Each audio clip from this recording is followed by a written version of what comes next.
Good evening, ladies and gentlemen.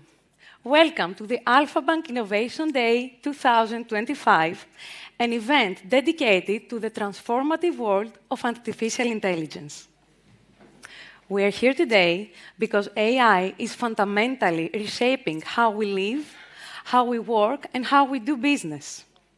Throughout this evening, we'll exchange perspectives, explore real applications, and highlight how Alpha Bank is at the forefront of this shift.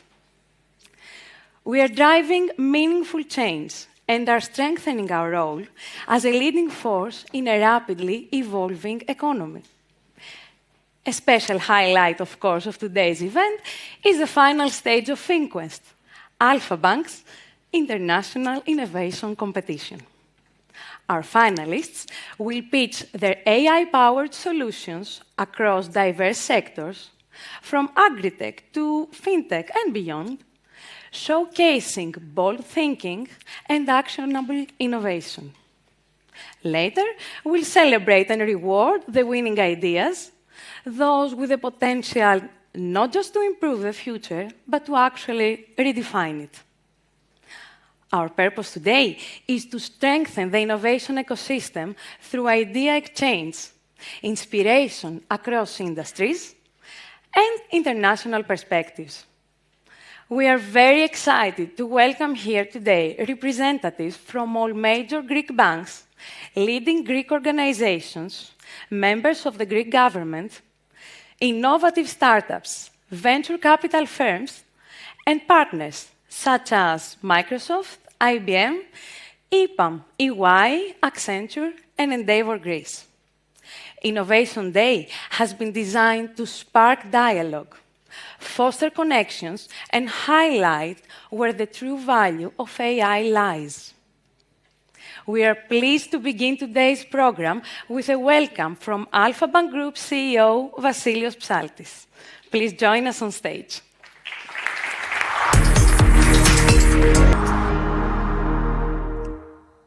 Well, ladies and gentlemen, distinguished guests, partners, and friends, welcome to the Alpha Bank Innovation Day.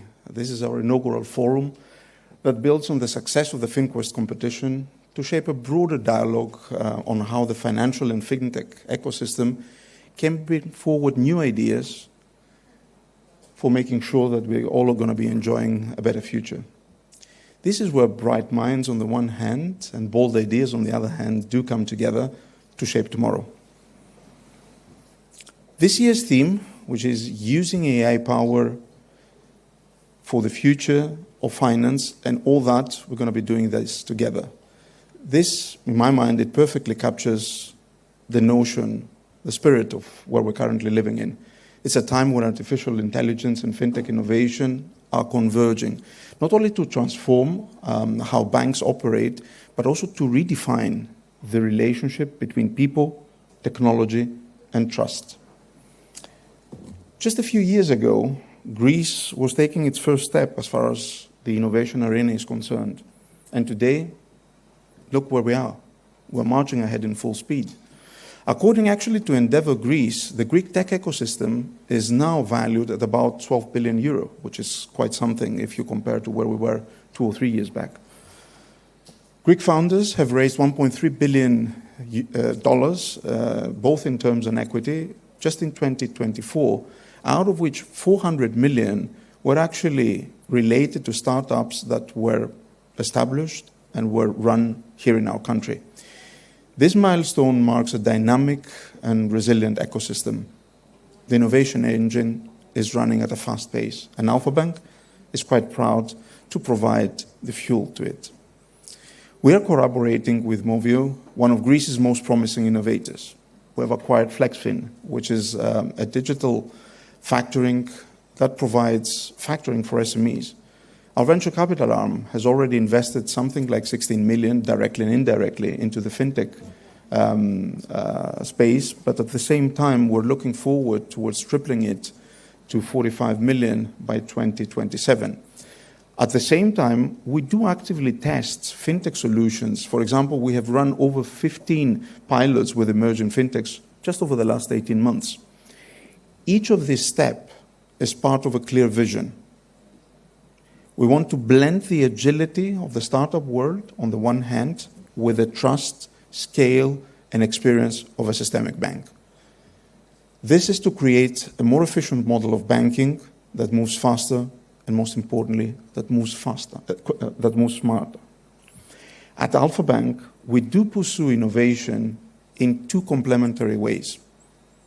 At first, we're building an innovation ecosystem that brings together talent, technology, but also procures for partnerships. We cultivate future skills of people, develop in-house innovation, and we collaborate with leading technology companies that place the customer at the very center of what we're doing. Inorganically, through our dedicated innovation and partnership team that looks forward to forming partnerships in order to unlock new capabilities and value, and on the other hand, organically, by building from within. Through a defined methodology that we're using that brings customer into the innovation process from day one, we are actually co-creating solutions with them.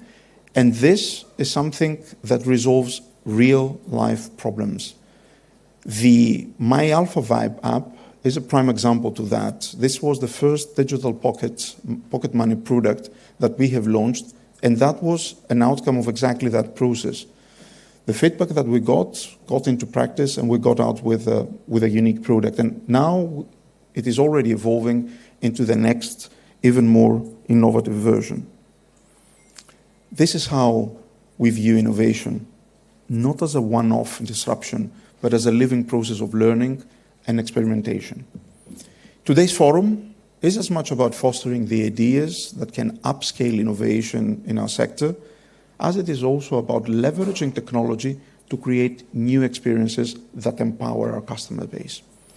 At the center of this transformation is artificial intelligence, which is fundamentally redefining how banks think, operate, but also connect to their customers. AI gives us the opportunity for radical repositioning. This practically means transforming banks from product providers into intelligent organizations that understand, that predict, and that respond to customer needs de facto in real time. That means that we are gradually evolving from being transactional to anticipating customer needs and proposing solutions, standing as a true partner vis-à-vis our customers. AI allows us to focus on what humans do best, and this is empathy, creativity, and user judgment. As we become an AI-first bank, the way to ensure this is by remaining a human-first organization. At Alpha Bank, our purpose is to empower progress in the life of business for a better tomorrow. And such progress needs partnerships. We don't believe that progress can be made simply in isolation. We believe in fostering partnerships that combine perspective, experiences, and ambitions to create new solutions. Today's initiative is pioneering because it aims to bring forward the power of collective intelligence. We have come together today to exchange ideas, to share experiences, and be inspired by what also other organizations are achieving, both within but also beyond the financial services industry. This forum brings together startups, industry leaders, and technology partners to imagine what comes next, but also to make it real. We are honored to host distinguished thought leaders and partners from global technology giants as Microsoft and IBM, technology integrators like EPAM, to senior banking executives from UniCredit, Eurobank, Piraeus Bank, National Bank of Greece, and this demonstrates our commitment to collective advancement of the Greek financial ecosystem. And from Greece's broader ecosystem innovation, leaders from Titan, Kotsovolos, Movio, and others who are bringing transformation across sectors. We're also welcoming academic partners from the Athens University of Economics and Business who ensure that we maintain the crucial link between research and practical application, as well as venture capital firms like BigPie who bring ideas to life. Special recognition goes also to Endeavour Greece, who has been an amazing partner in shaping this forum today, helping us to connect with broader parts of the innovation ecosystem. And of course, a warm welcome to the FinQuest 2025 finalists joining us from Switzerland, from Israel, from Spain and Greece. Outstanding team that represent the creativity, agility, and global reach of the fintech world. Their AI-driven solutions show us how technology can create value across borders and across industries. Each of these individuals, they do bring unique perspective into how AI can be used not only to create efficiency, but also to create meaning and long-term value. This spirit of partnership, of openness and shaped ambition is what makes this initiative unique. Because the future of innovation would not be built behind closed doors. It will be built together, across industries, across borders, across disciplines. And we begin today's journey with inspiring discussions, visionary ideas, and the FinQuest 2025 finalists. Let's keep one principle in mind. The true promise of AI technology does not lie in technology itself, but rather in our capacity to use it wisely. At Alpha Bank, we are committed to leading this transformation, shaping a future where finance is not only smarter and faster, but also more human, more inclusive, and more sustainable. We are committed to support Greece's innovation ecosystem as an investor, as a partner, and as a creative testbed where innovative scale-ups can be put to practice. Thank you for being part of this journey.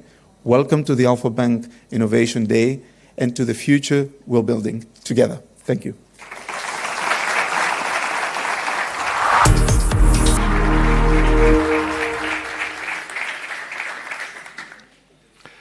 So today I have the pleasure of sharing the stage with Tei. Tei is one of the leading personalities regarding and voices regarding AI. It's one of those people that has shown how to translate AI from hype into real value. And talking about that, you've been one of the key voices, one of the leading voices in social media, talking about, is it hype, is it value? Tei comes with over 2 decades of experience in product management, in engineering, in strategic consulting, and he has helped leading global organizations navigate the complexity of AI transformation with a truly human-centered approach. So, Tei, welcome to Greece. Welcome to Alpha Bank Innovation Day. Thank you so much for having me. It's an absolute honor to be here, and thank you all for being here as well. And I'd like to start our conversation exactly by touching upon this topic around value. So, everybody's talking about AI. Is it hype? Is it real value? I know you've spoken many times about the gap between what AI can do and what it really does, or what it takes to generate real value. So, in your view, are we in a genuine value creation phase, or are we, in the hype and creating another bubble? It's a great question, and I think really we're in both at the same time. I think there is a lot of genuine value creation. I think if you look at specific domains like personalization, like customer service, like pattern matching at scale, you're seeing real kind of business and enterprise use cases for AI that are driving real value. But at the same time, I'm sure you've all seen the numbers and reports, 75%, 90% of AI implementations are failing, and I think that's what's driving a lot of the hype. A combination of that, plus a little bit of over-promising from vendors about the real-world capabilities and what's required. So we have some of those vendors around. Hopefully they're not the ones over-promising, right? But I think the over-promising is interesting because I think if you take any topic in AI, like AGI, for example, you have a massive range of kind of estimations on timelines and disagreements between experts. So it's a world where nothing is concrete, and so I think that kind of adds to the hype cycle as well. Okay, so you're saying, yes, there is an exaggeration, probably there is a bit of a hype, but there's certainly real value to it, right? Absolutely, absolutely. Okay. Turning to another topic, which is about society and the workforce. Yeah. When we talk about AI's accelerating capabilities, the conversation naturally expands beyond technology. And we are entering a phase where AI is reshaping business models, it's reinventing ways of working, habits, what have you. Question is, as AI is becoming more mature and more capable, what do you expect to happen to the workforce? Should we be expecting a replacement, an augmentation, a redefinition of roles? What do you see coming? I mean, I really think it's going to be a combination of all three, but I think ultimately it depends on organizations like the ones here and the leadership of those organizations deciding what's the right ratio for that future workforce that we want to create, because there are definitely clear areas where it does make sense to have AI taking a lot of tasks and automating tasks that might be manual and tedious, and there are many, many areas where it does not make sense to have AI doing tasks. So I do think that there's a lot of very decision-making with conviction that's going to happen now that really determines whether it's augmentation or replacement or a combination of the two. Okay. So you're saying it probably is going to be a combination of all three, right? Okay, good. And then turning to society, I think the main question is, at the end of the day, do you think AI is going to be beneficial for the society, or to make it even more specific, since most of us here are working for banks? How can we build AI systems and solutions that serve humans and communities, and that not just maximize shareholder value? Yeah. Is there a way to strike that right balance? I think there is, and I've seen both sides. So my background, I was a software engineer for many years. I was within IT and technology teams, so I was on the side where it was technology first, but over time it really moved to, okay, how do we put the human at the center, as Mrs. Santos said at the beginning, and I think it starts with design principles. If you design from the principle of asking the questions of who could be harmed, what could the human outcomes be as a result of what we're building, you tend to really approach the way you design AI solutions very differently. You have very different teams. It isn't purely technical talent and engineers. You have different capabilities and decisions that you're making along the way, but you also start to think about the second and third order effects of some of these systems and decisions that you're making. And so I think it's all about the design principles that you start with that really determine the outcomes that you get to. Okay. All right, so that's important to underline. It's not about focusing on the technology, but starting with the solution and the design and the kind of problem and the kind of objective that one needs to serve through AI. Good.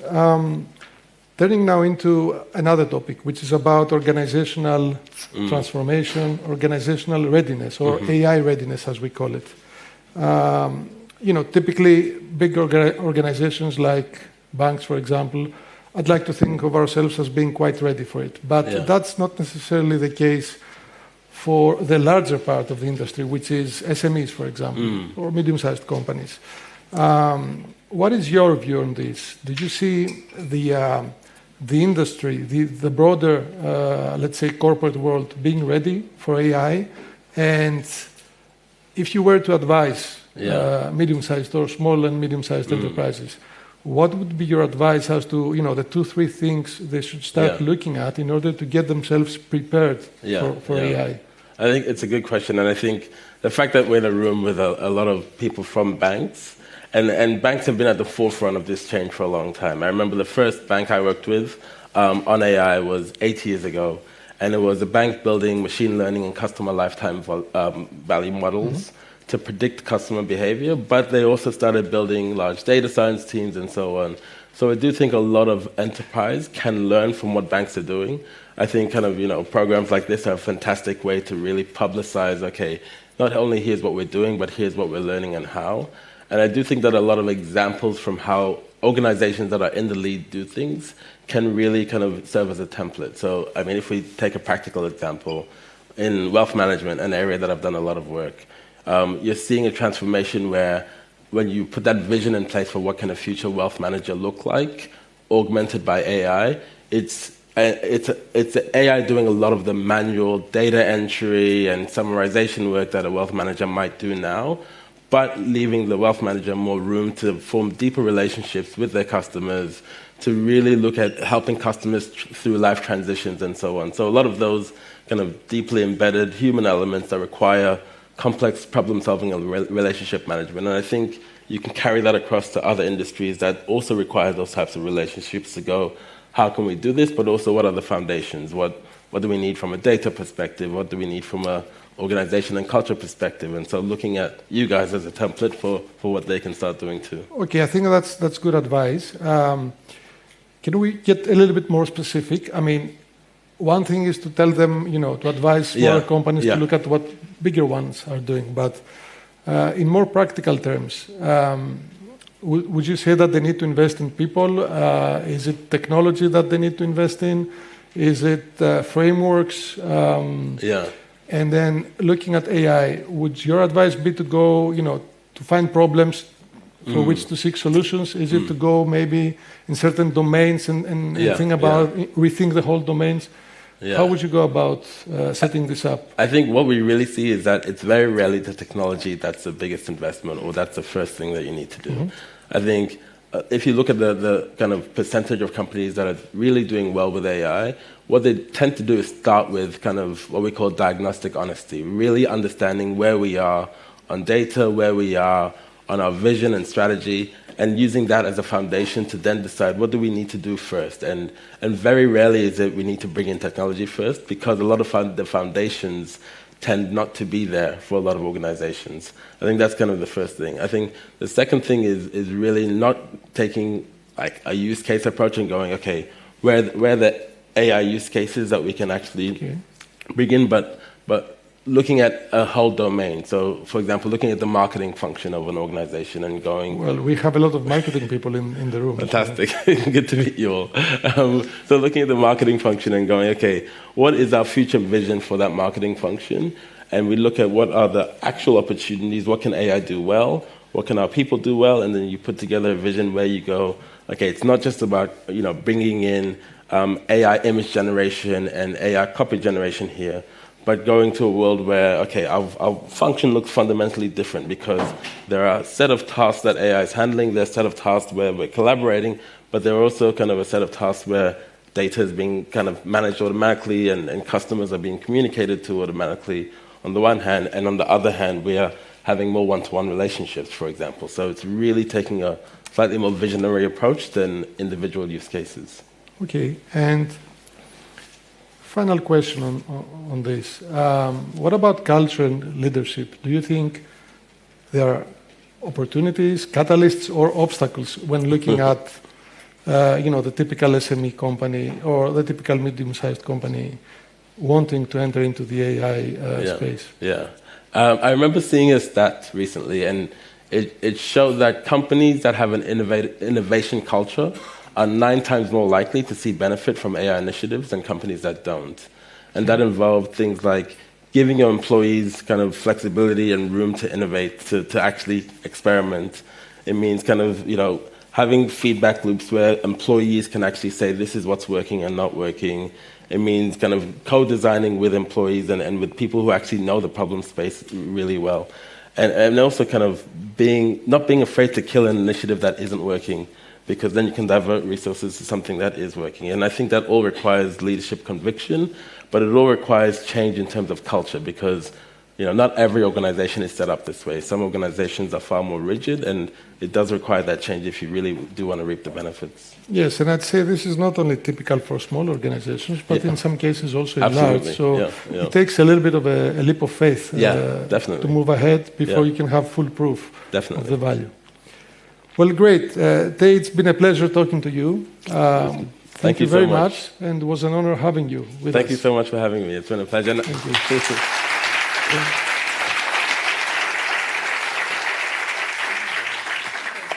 And we'll both be around for the rest of the evening.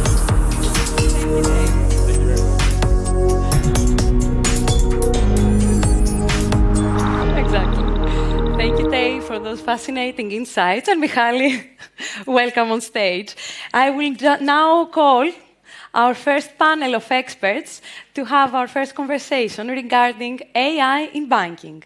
So please welcome on stage Lefteris Kororos from National Bank of Greece.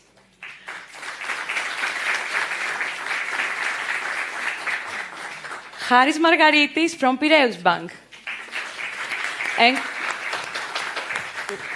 welcome. And connecting remotely from Italy, Alessandro Barardi from UniCredit.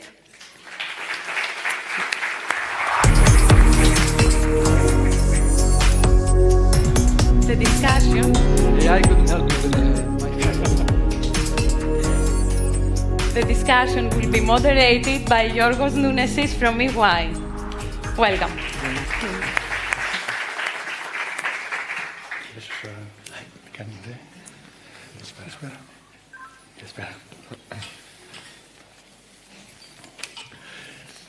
So hello, I'm really glad to be here, and I want to thank Alpha Bank for this invitation. This is the first panel I moderate, and it has to do with banks. I have to tell you, I am a partner in consulting at EY Greece. Since a couple of months ago, I'm starting a new career. At the same time, I am the chair of the National Council for Research, Technology and Innovation. And for the past 8 years, I was the director and the chairman of the board of Demokritos, the large research center of Greece, which actually got to be totally transformed from a dead-end nuclear center into now the AI epicenter of this country. So, in my experience in the research laboratories, it is breathtaking. The disruption that AI is bringing, it is breathtaking. The acceleration we see in various scientific fields has never been seen the last decades. Anything from protein structure and drug discovery to telecommunications to advanced manufacturing.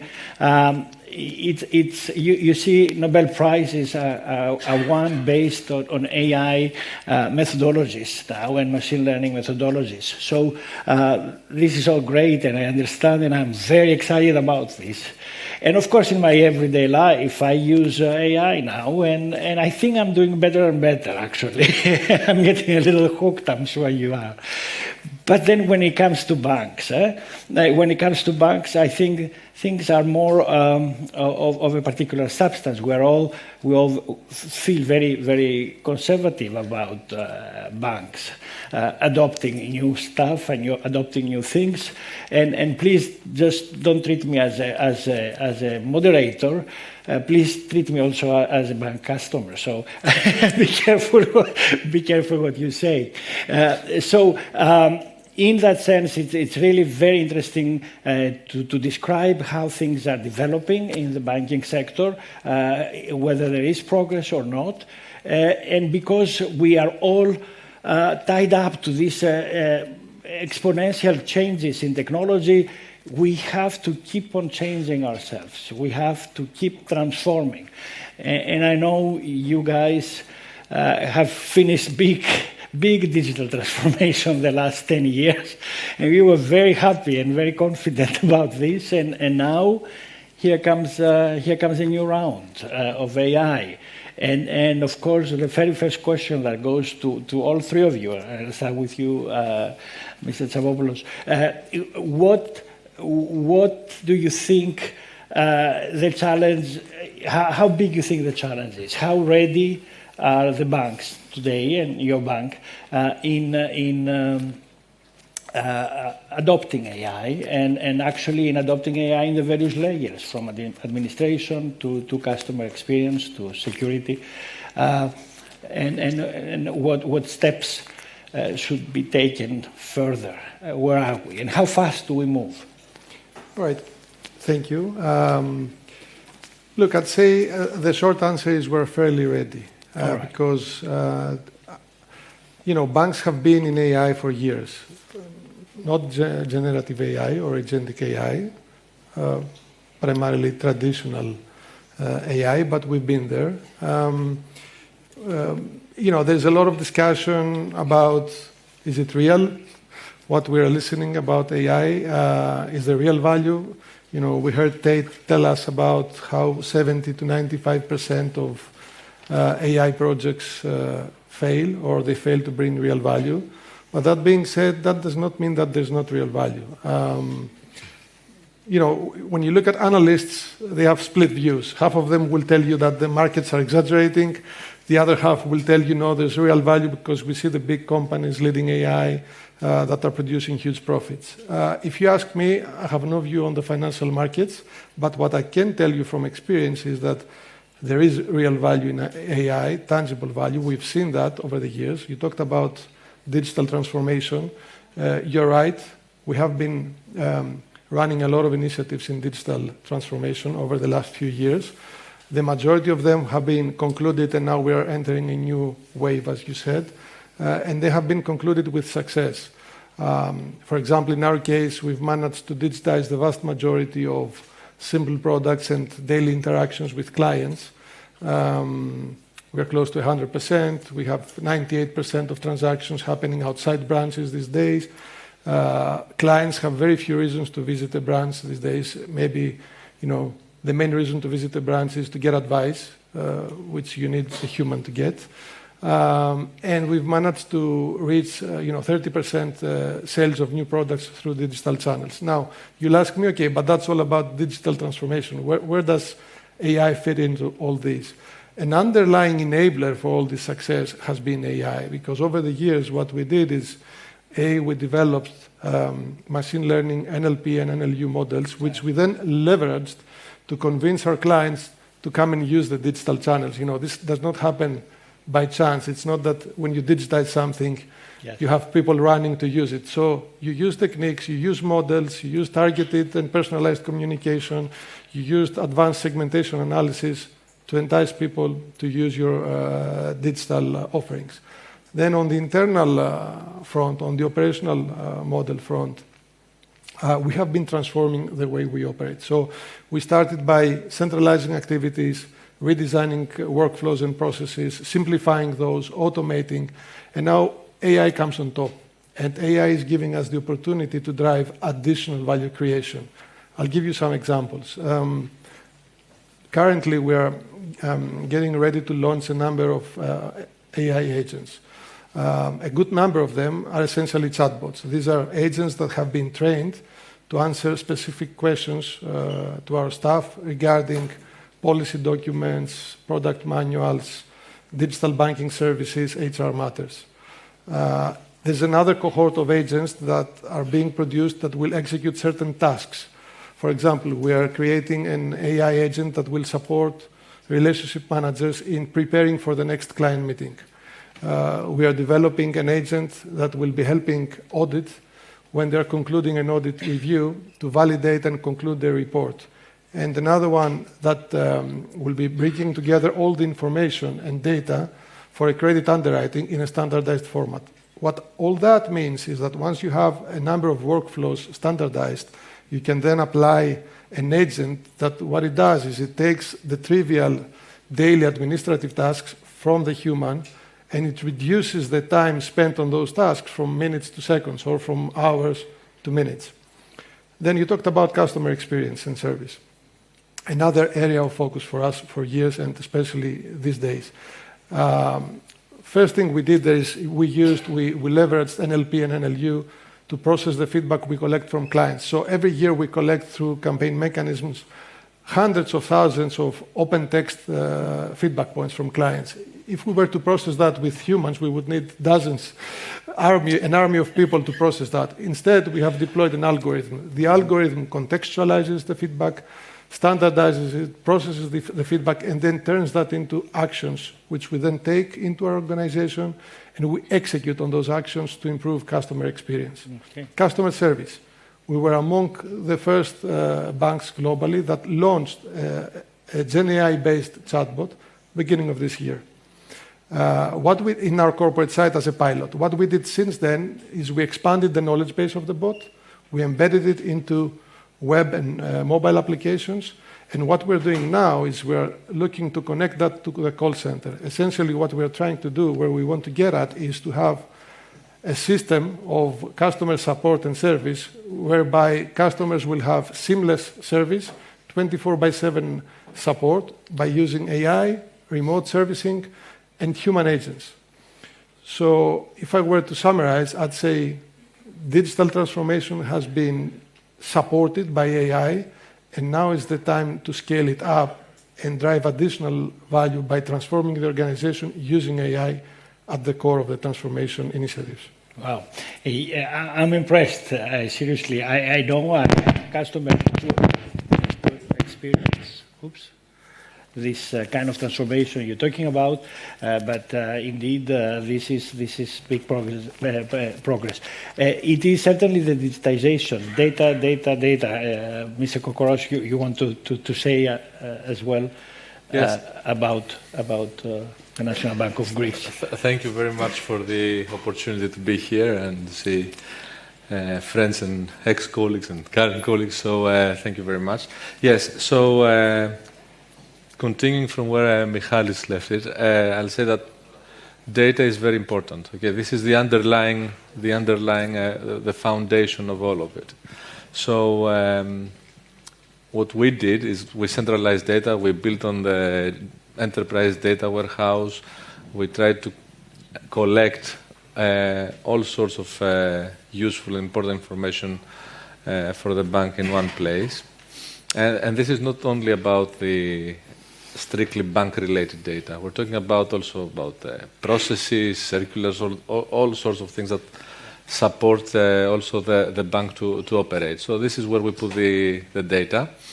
The next thing that we focus on, and I don't know if it has been a coincidence or it's the natural evolution of things, but it was the digital transformation, as we call it, where we digitalized a lot of the processes. We upgraded the systems. We are now at the final stage of this transformation by completing the core banking transformation we're doing. And this has been very important. Why? Because by having the data centralized in one place, we can leverage Gen AI to build chatbots where we can get information from the chatbot, ask questions, get the answers, etc. But by having a modern architecture, it will enable us to have agents that can act upon this information. So not only, I'll give a very simple example just for the audience to understand. We launched, like the rest of the bank, our own chatbot on the public portal. You can ask questions, you can get answers. How can I get a credit card, a loan? What are the documents I need, etc. But then we saw that the majority of the interactions had been around certain areas. There are some things that unfortunately they still, our customers, they need to do or they need to consult by going to a branch. So they started asking about how do I book an appointment, or I want to book an appointment. So what we did is we integrated the chatbot with the appointment booking application. So now they can book through the chatbot the appointment. So they don't get information when is the next appointment. They can actually book it. They can say for what purpose they want to go there and get service.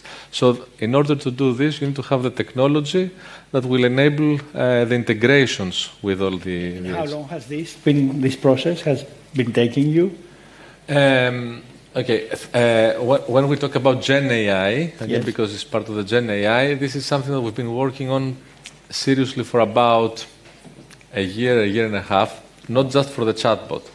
It was what we did is we took a significant part of an existing team.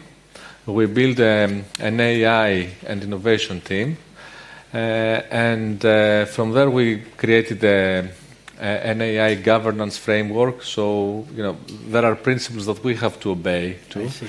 We have to prioritize the use cases, to build the technology, and then we started producing, materializing. And your own opinion, your own feelings about value created? I think there is a significant value being created for our customers, but also for the bank itself. I will put an asterisk here, because I think it's in the human nature not to trust each other very easily. Sure. So imagine what happens when we have to trust a digital colleague.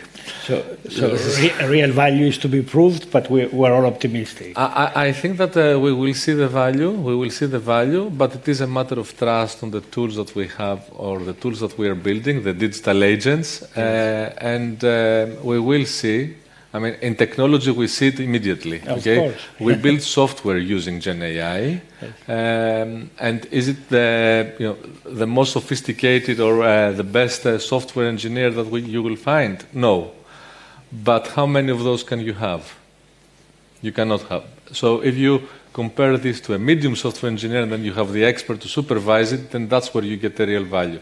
It is not only in technology, that's what we have to do in the rest of the process of the bank. Okay. Thank you. And you, Mr. Margaritis, Piraeus Bank, what are the steps? What's the momentum there? First of all, thank you very much, Michali, Mr. Psaltis. Thank you for the opportunity to be part of this amazing discussion, and congratulations on this great initiative. Under EU AI Act, I need to disclose the use of AI, so my responses have been prepared with the O3 OpenAI model.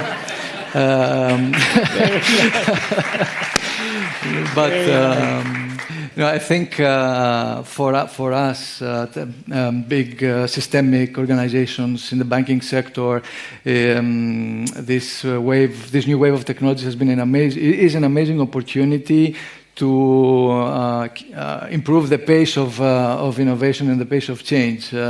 Clearly, we are not, and we shouldn't be satisfied with the level of customer experience, with the level of efficiency, because there is a lot of legacy that we need to fight against. And the legacy isn't just technology, it's the mindset, it's the culture. And I think this is also very, very important. For us, we try to address this by being very clear about what we are pursuing in AI, what are our objectives. Our objectives don't have to do with headcount reduction, they have to do with growth, they have to do with efficiencies, they have to do with improving our risk management practices. And so, again, we have also followed a very methodical approach, because if you don't have a solid foundation, you can't do much. So in all aspects, the infrastructure, the data, the governance, so we also invested a lot in that, and we were fortunate that this new wave of technology found us at a place where we had done a lot of the groundwork to be able and move faster. By the way, our chatbot, if you ask our chatbot to tell you about how to get a credit card and reply as a pirate, you'd be surprised by the answer, or in Shakespearean English as well. So these are the new things you can no one thinks about, but who knows, they might be relevant to a new way of talking to customers. And talent, skills and talent. Are you? Can you find talent easily to go? No, to advance? I mean I think the answer is no. This gets everyone looks for the talented people. Actually, I'm very optimistic since yesterday. I was at the Gen AI Summit, and there was a hackathon, and there were some very bright young students. I think they were just finishing their studies, and they were given a set of data, reviews of the app, and they were given 2 hours just using a tool called Lovable to build something that would understand the insights, visualize it, and what they were able to produce in 2 hours was amazing. And the way they also presented it, and their level of their confidence, so I'm very optimistic that we can, if we focus a little more on connecting the industry with the academia, I think we will. But are you happy so far with the production of talent by the universities? The expertise that young people get at the supply still cannot match the demand. So it is very important to be able and train and upskill your talent pool as well. And it's important for people to feel that they're part of this. I think there was a study by Oliver Wyman, the banking sector, financial services, and communication people are the most afraid of this change. The people are afraid they will lose their jobs at a percentage that reaches 67% globally. So you need to, if you want people to be on board and be co-pilots with you in utilizing these amazing opportunities, you need to address their fears. Okay. Dr. Berardi, I'm coming to you now. You hear us well, I hope. Yes. So you've heard the steps, you've heard the progress, and it didn't take that long, like 1.5 years, 2 years. What do you feel, these incremental steps and these small successes, the small wins, if you call it small wins? I was very impressed, actually. Do you think this is healthy for the banks, or they should go faster? Good evening. Good evening. Good evening, everyone. It's a pleasure to be in this Innovation Day. And I'm sorry if I'm not there with you physically. So it's a good point. I got this question from my management during last years when I started setting up this global team leading artificial intelligence across the group. The question was, we are going to be follower or leader. My experience during the last 5 years in UniCredit Group is that UniCredit, as my colleague was saying before, as artificial intelligence in UniCredit has contributed with different local and significant impact in different domains of the bank, with predictive AI, deep learning, automation, computer vision, and so on.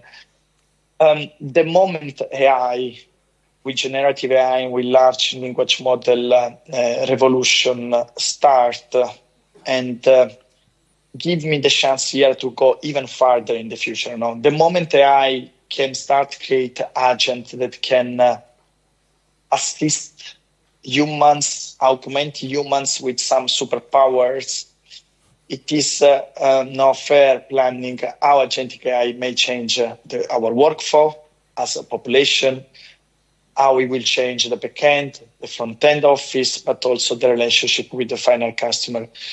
Coming to your point, so in UniCredit, we started in the last 5 years building a lot of scattered use case across the group. We learned, I would say 2 years ago, that this approach does not scale, because if AI transformation is actually digital transformation, it cannot happen in a fragmented way. So it requires end-to-end process redesign in the back office to make processes AI ready, because today some processes are not even digitalized. So you need to review the process, redesign the process to make them AI ready if you want to get the best out in terms of impact from artificial intelligence and agentic AI. You need also a new paradigm for customer interaction. No, we may expect in the future that our customer will want to have with the bank endless live 24 hours context-aware conversation with the bank. As a customer, I would expect one day this to happen. You need to have the right foundation in place. Without foundation, okay, you cannot go fast. You cannot reduce the time to delivery with the technology that is evolving so fast. You cannot scale, and you cannot have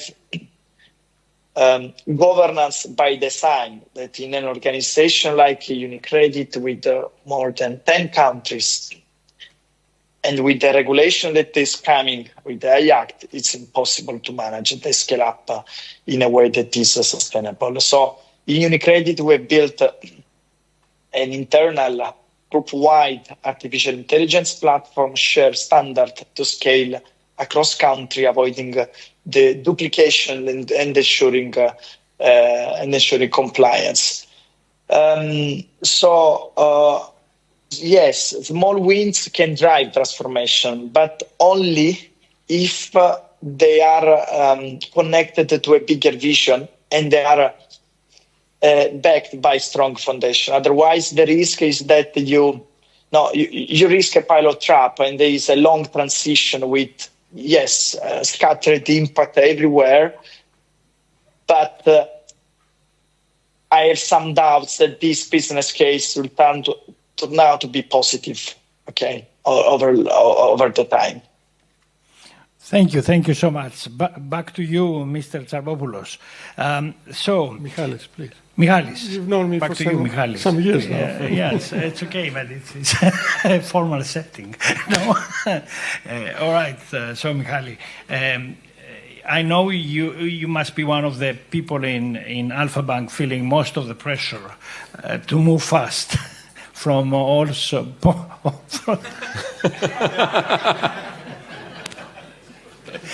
And I know you do. We all feel one way or another the same pressure. Believe me. So it is not so easy, though. I mean, you are banks, and we all expect that you comply with all sorts of regulations and risk aversions. So how do you balance this? What is exactly the kind of dialogue you build? Yes.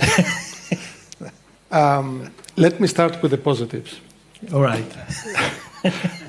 What we have going for us is readiness and technology and maturity. Why? Because of the things I mentioned. AI is not new to us. We are experienced. Agentic AI is a natural evolution to traditional AI, also from an organizational perspective. Also, we have great partners, right? You have Microsoft, you have IBM, EY, EPAM.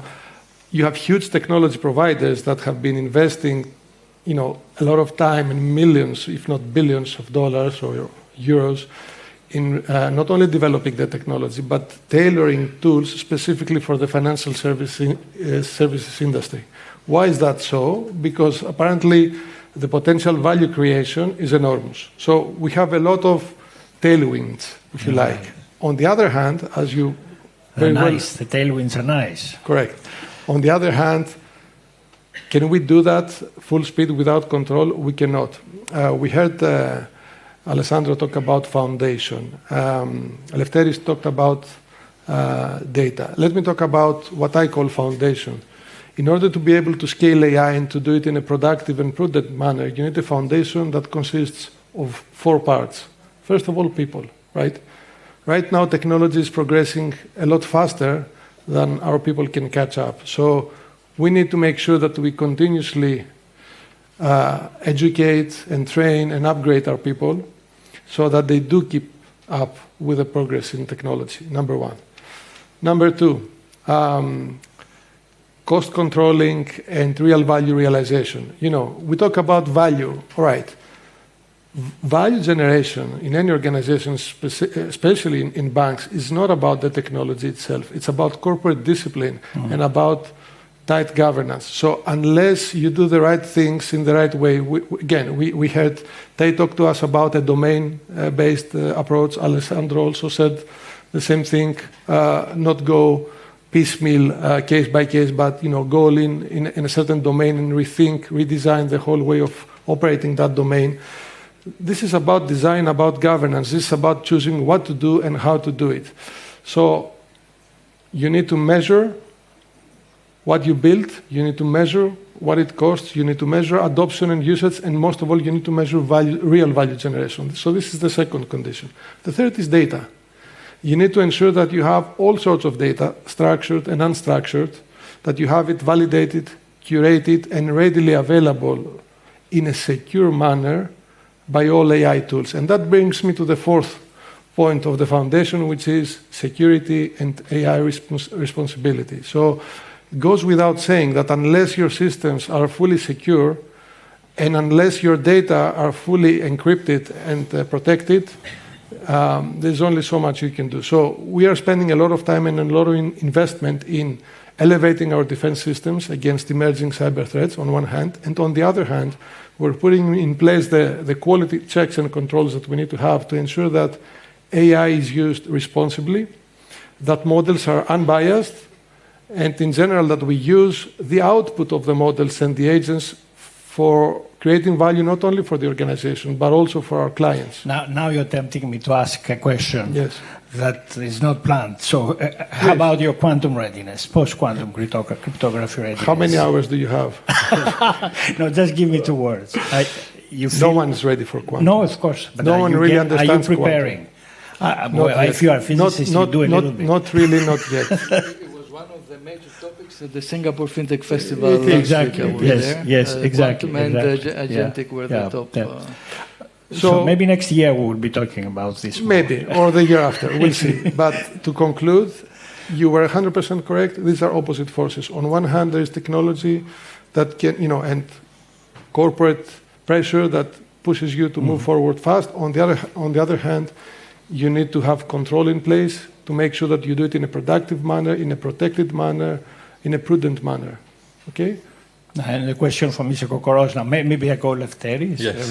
Thank you. So I don't make discrimination. Yes. So even though I suspect your answer, are you for stricter regulation? I think that regulation can provide clarity, so clarity on how we do things. We need to think of regulation as an enabler, not really an obstacle. So it can give us clarity. It can also help us have a level plane of things like risk management, for example. Yeah. And of course, I'm not talking about only the Greek setting, but also pan-European setting.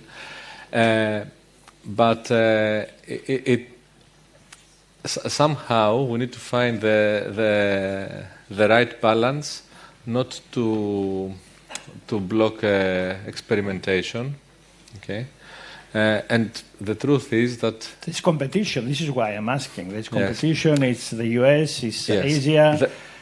The truth is that the world is so connected nowadays. Yes, okay, that even if it doesn't happen in Europe, it happens elsewhere, and it affects us. Yeah. So I mean, this is these days in the domain of defense innovation, everybody talks about rapid adoption. And there are regulations and ethics there as well that are maybe even much more important to consider. So I think that regulation needs to be in place, but we need to regulate more what is more important and less what is less important, and we need to follow a risk management approach. So where are the big risks of leaving it totally free? So regulate that, but where are things that we don't mind if we fail somewhere? So we need to enable experimentation. And the truth is that we see the US, we see Asia, we see China in Asia pushing pushing experimentation with Gen AI, etc. In Asia and China specifically, they have even open sourced their Gen AI models, because they are afraid of the criticism of what may be in the model, etc. The black box. Yes, the black box. So things are moving fast. There is a danger of being stuck in Europe just trying to regulate everything. And a question for Harry now. Customer experience. I was visiting an older relative, and she was trying to make a bank transaction over the phone, and she kept saying, "Anthropos, Anthropos." She wanted to be understood, that she wanted to speak to a real person. How do you think, how is society perceiving, how is your customers, how are they responding, and not only in their everyday transactions, but for financial advice as well, which is the heavy stuff? So I think customer experience is definitely the new frontier for all traditional banks, because it's not just the people that are not so tech savvy, the people that are older and they are now they need to do everything digitally, and you need to explain to them and make it easier for them. It's also I think the younger generation, they expect a totally different level of experience from from banks. And who knows, maybe in a few years, I think Gen A's, they only use their AI assistant now for everything. They will use it for shopping, they will use it for who knows what in the future. So, but there's the rest of us also. And probably everyone shortly. So how do banks address this? It's not a trivial matter, and I think all the investments that we've done in the past, the infrastructure, the security, the trust, and of course in banking, trust is the currency. You cannot. You spoke in the beginning about perhaps why aren't the banks innovating faster, which I think. Banks are doing many things that are not visible, perhaps to the wider audience. But one reason is that you cannot jeopardize trust, and you need to find the balance. This is why I think this is why Alpha Bank is doing this program to try to innovate with young people, with partners. But when the time comes to operationalize something, then you need to follow a much more rigorous approach. So, Dr. Berardi, how ready are the customers to trust AI?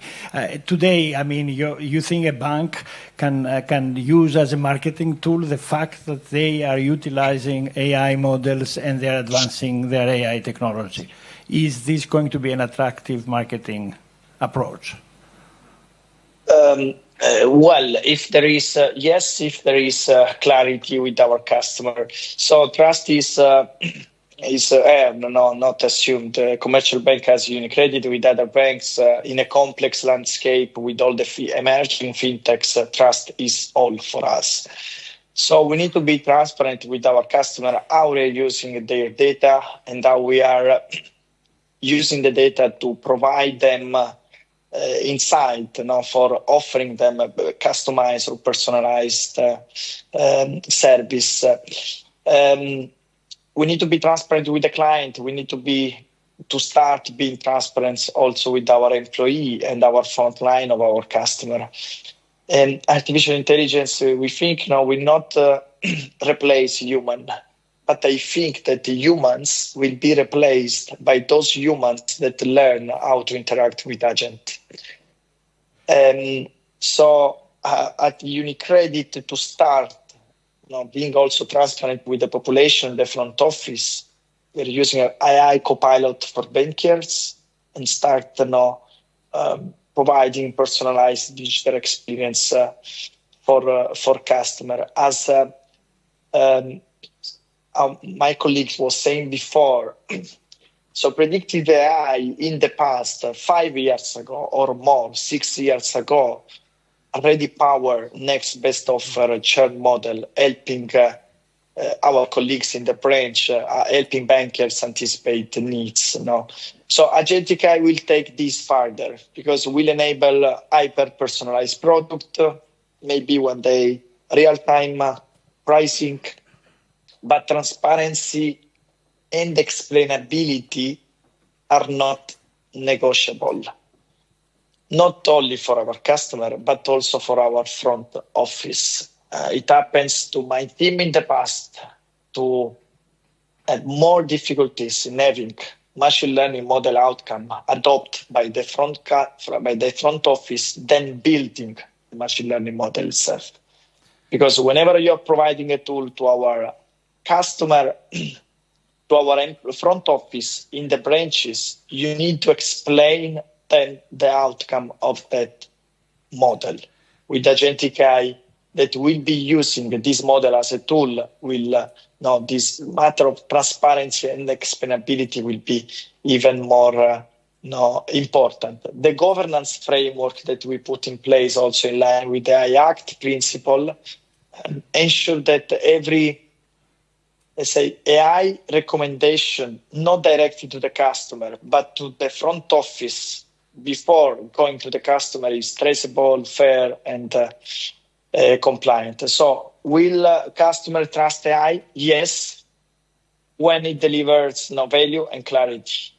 Thank you so much. Today, I'm sorry, I think we've run out of time. I'm giving notice that we've overrun actually our time for quite a few minutes. Thank you so much for participating. It is true that the competition is going to be fierce, resources limited, the talent very difficult to get. So I believe next year I'm hoping to see you guys more involved with AI factories and we'll be writing code ourselves next AI year. factories. We will go back to writing code because there's not enough. Think so? Of course. There are many incredible startups being created that can be a valuable allies for you. Of course. And cloud sovereignty, you know what you do with your data. All these are very and of course post-quantum cryptography and cyber. So see you soon for more discussion. Thank you very, very much. Thank you. Thank you.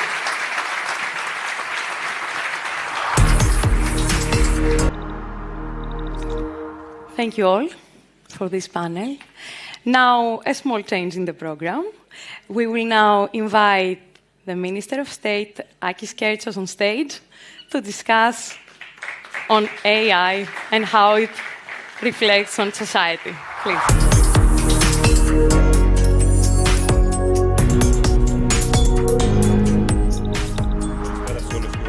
Dear friends, good evening. I'm by no means an expert on fintech, so don't expect from me advice on how we can develop AI applications in the banking sector, but I will try to guide you through the government's technology, AI and digital strategy and how we have developed this since 2019. It is a pleasure to be here today, and I would like to congratulate Alpha Bank for convening us to discuss an issue that is not only timely but also urgent. A few days ago, I had the privilege to visit Singapore with the Prime Minister, a country not larger than the island of Kefalonia, with double the GDP of Greece and a per capita income of $100,000 per year that has embarked on its digital journey 10 years ago. As we were told by the ministers, digitalization and artificial intelligence are not an option, they are a necessity for survival. I was impressed by their broad support program for 250,000 small and medium-sized businesses aiming at their digital transformation and utilization of artificial intelligence. I was also impressed by the government's strategic decision to create a strong mechanism for the digitalization of the state in the field of GovTech, which employs nearly 4,000 IT engineers and product developers as civil servants, very well paid. Their mission is to transition the state and economy into the era of AI in a way that leaves no one behind. AI for the public good is their slogan, and it fits perfectly to the concept of responsible innovation that we also share and apply here in Greece as our own national digital vision. In the context of government, responsible innovation is measured by how efficiently it distributes the tech dividend, the societal and economic benefits generated by technology across all citizens, regardless of social class, access to power, or background. This aspiration is deeply rooted in our Prime Minister's, Kyriakos Mitsotakis' vision, one that has guided Greece from the brink of exiting the Eurozone only a few years ago to becoming one of the continent's best performing economies today. The results speak for themselves. Greece is now consistently outpacing the Eurozone in growth, restoring fiscal credibility, and building an environment where businesses can thrive and citizens can prosper. In an uncertain global landscape, and while the Eurozone grew by just 0.9% in 2024, our economy expanded by 2.3%, more than double the average. And unlike much of Europe, our growth is anchored in fiscal discipline, creating a primary surplus of 4.8% of GDP in 2024, while the Eurozone remained in deficit, and also the fastest declining public debt in Europe. Fiscal stability and economic progress, of course, is just one part of the equation. The state has undergone a profound digital transformation since 2019. With the launch of GovGR, we have digitized public services and made the interaction between the state, citizens, and businesses seamless.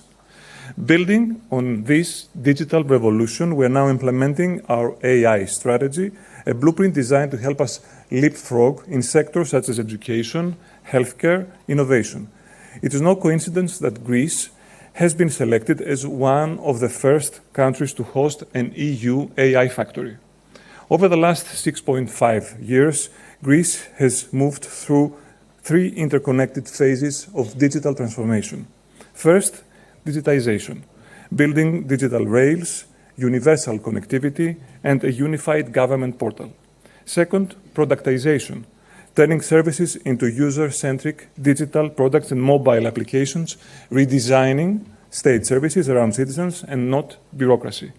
And now, today, we enter the AI phase, embedding artificial intelligence on top of this digital foundation to deliver proactive, personalized, and secure public services, modernize the state, strengthen democratic capacity, and above all, strengthen institutional trust.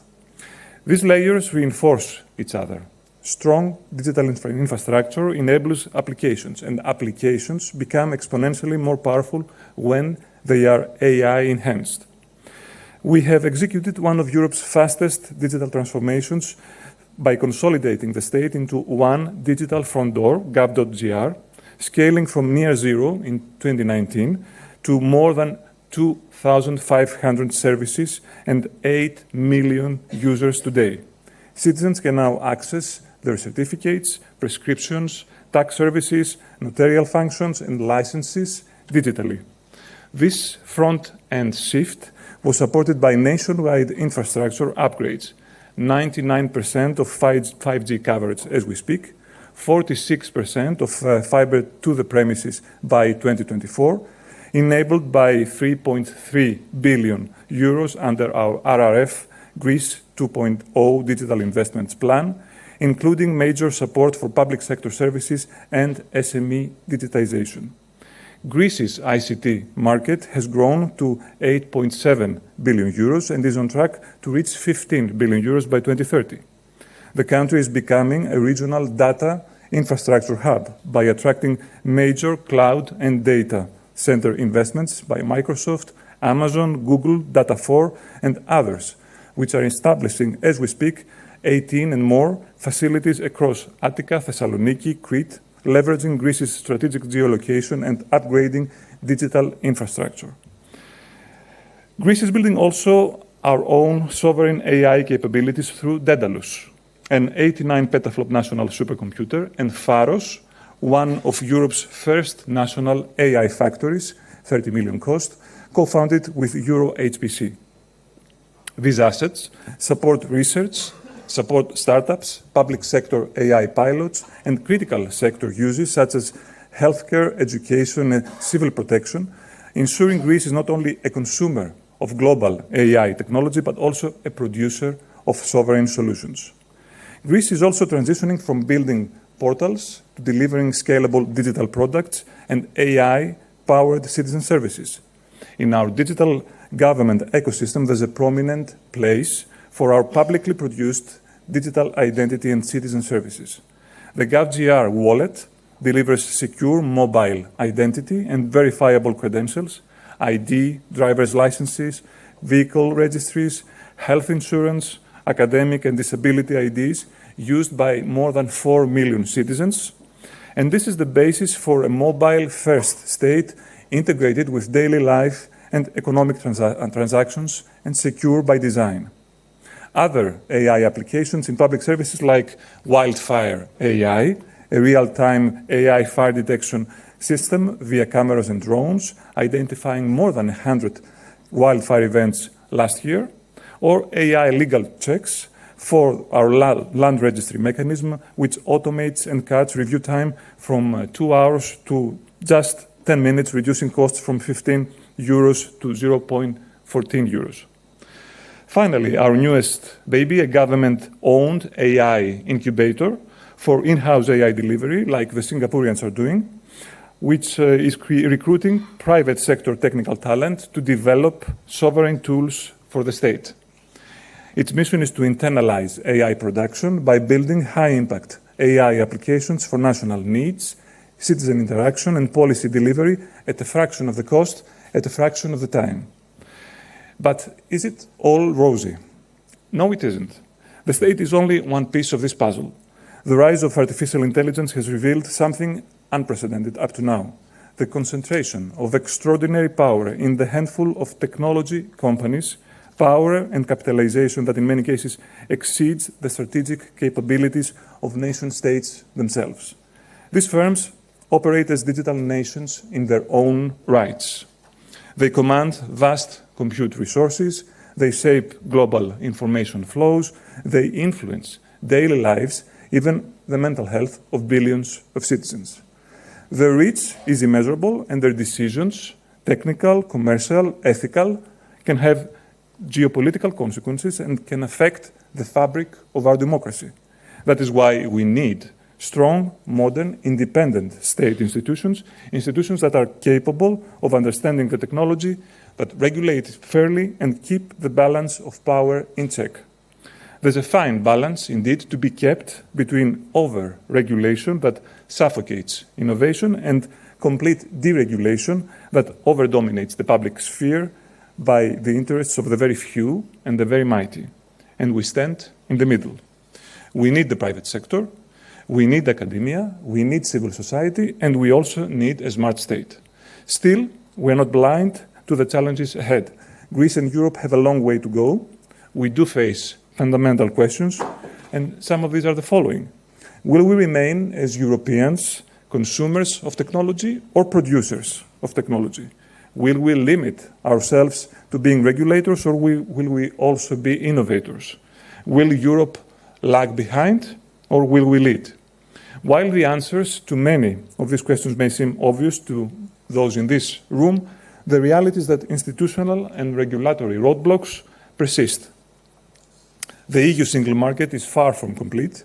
Inter-European barriers act as a de facto tariff of 44% on goods based on the IMF report. And this is why deepening the capital markets must become a European priority.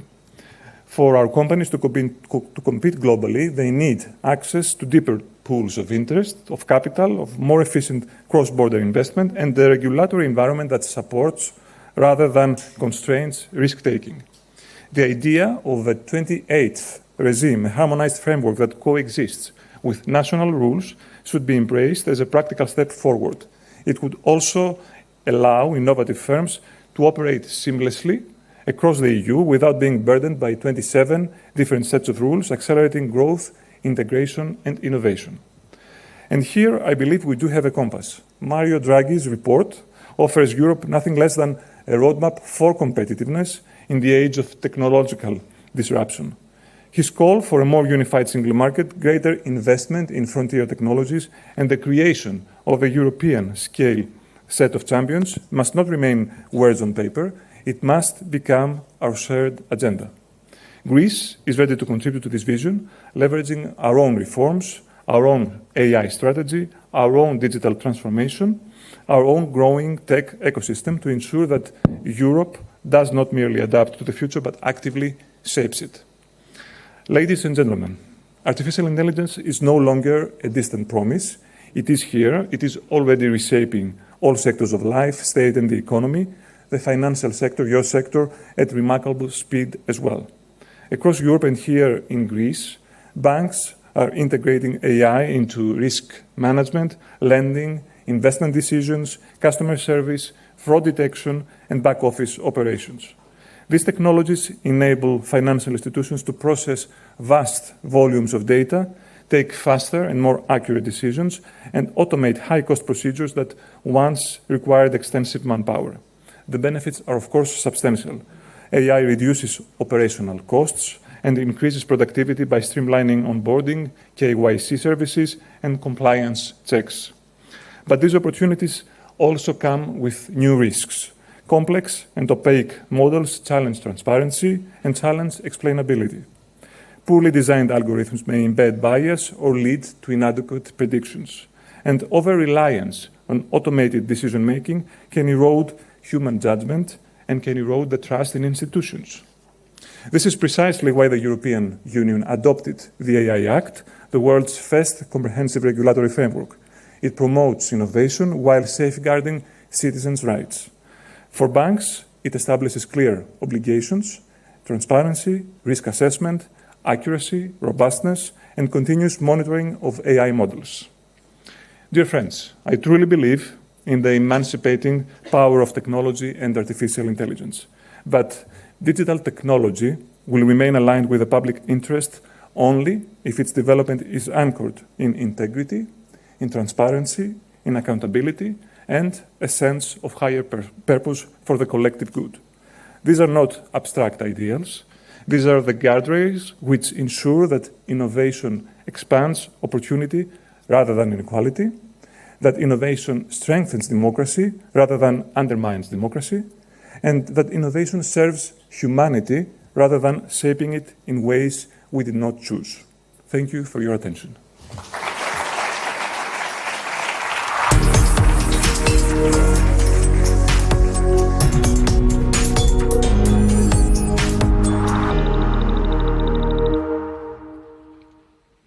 Thank you, Minister, for honoring us today with your presence. And now, it's time for the Pulse of ThinkQuest, the pitch event, where innovation meets opportunity. ThinkQuest by Alpha Bank is an international innovation competition that supports startups and scale-ups worldwide, fostering innovation in banking and beyond. This year, ThinkQuest 2025 focuses on artificial intelligence across 5 key themes: banking innovation, family ecosystem, travel, smart living financial tools, and employee training. After carefully reviewing applications from over 20 countries, 7 finalists were selected to take part in a 2-month accelerator program where they received mentoring and guidance from Alpha Bank executives, venture capital partners, and experienced founders. Our 7 finalists represent the very best of this year's cohort: visionary teams harnessing artificial intelligence to redefine how technology empowers people and transforms industries.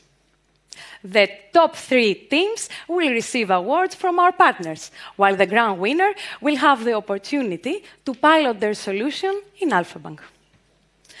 Before, though, we meet the teams, let's take a moment to introduce the ThinkQuest Judging Committee, the panel of experts who will be evaluating today's pitches. These distinguished professionals have dedicated their time and experience to assess some of the most promising AI-driven innovations. Let's roll the video and meet this year's judging committee. So now, please, let's give a warm round of applause to our judging committee. We're honored to have you here today with us, and thank you for guiding the next generation of innovators. Now, come on, let's cheer up a bit. This is the best part. Now, let's get started. Please welcome on stage our first finalist. Sorry, Eskonaki. Decode, represented by Michalis Rikakis, the CEO. Michalis? Good evening, everyone. Hope you can hear me. Thank you for being here. My name is Michalis Rikakis. I'm CEO of Decode, the company that has built Dikeo AI. I have 25 years of experience in product, having worked in companies like Google, and I'm an ex-CPO also of Workable. But tonight, for the next few minutes, I'm going to discuss with you the transformation that AI is bringing for the legal and the compliance teams for smaller and larger organizations and financial institutions. Before we dive in, just a quick word about our team.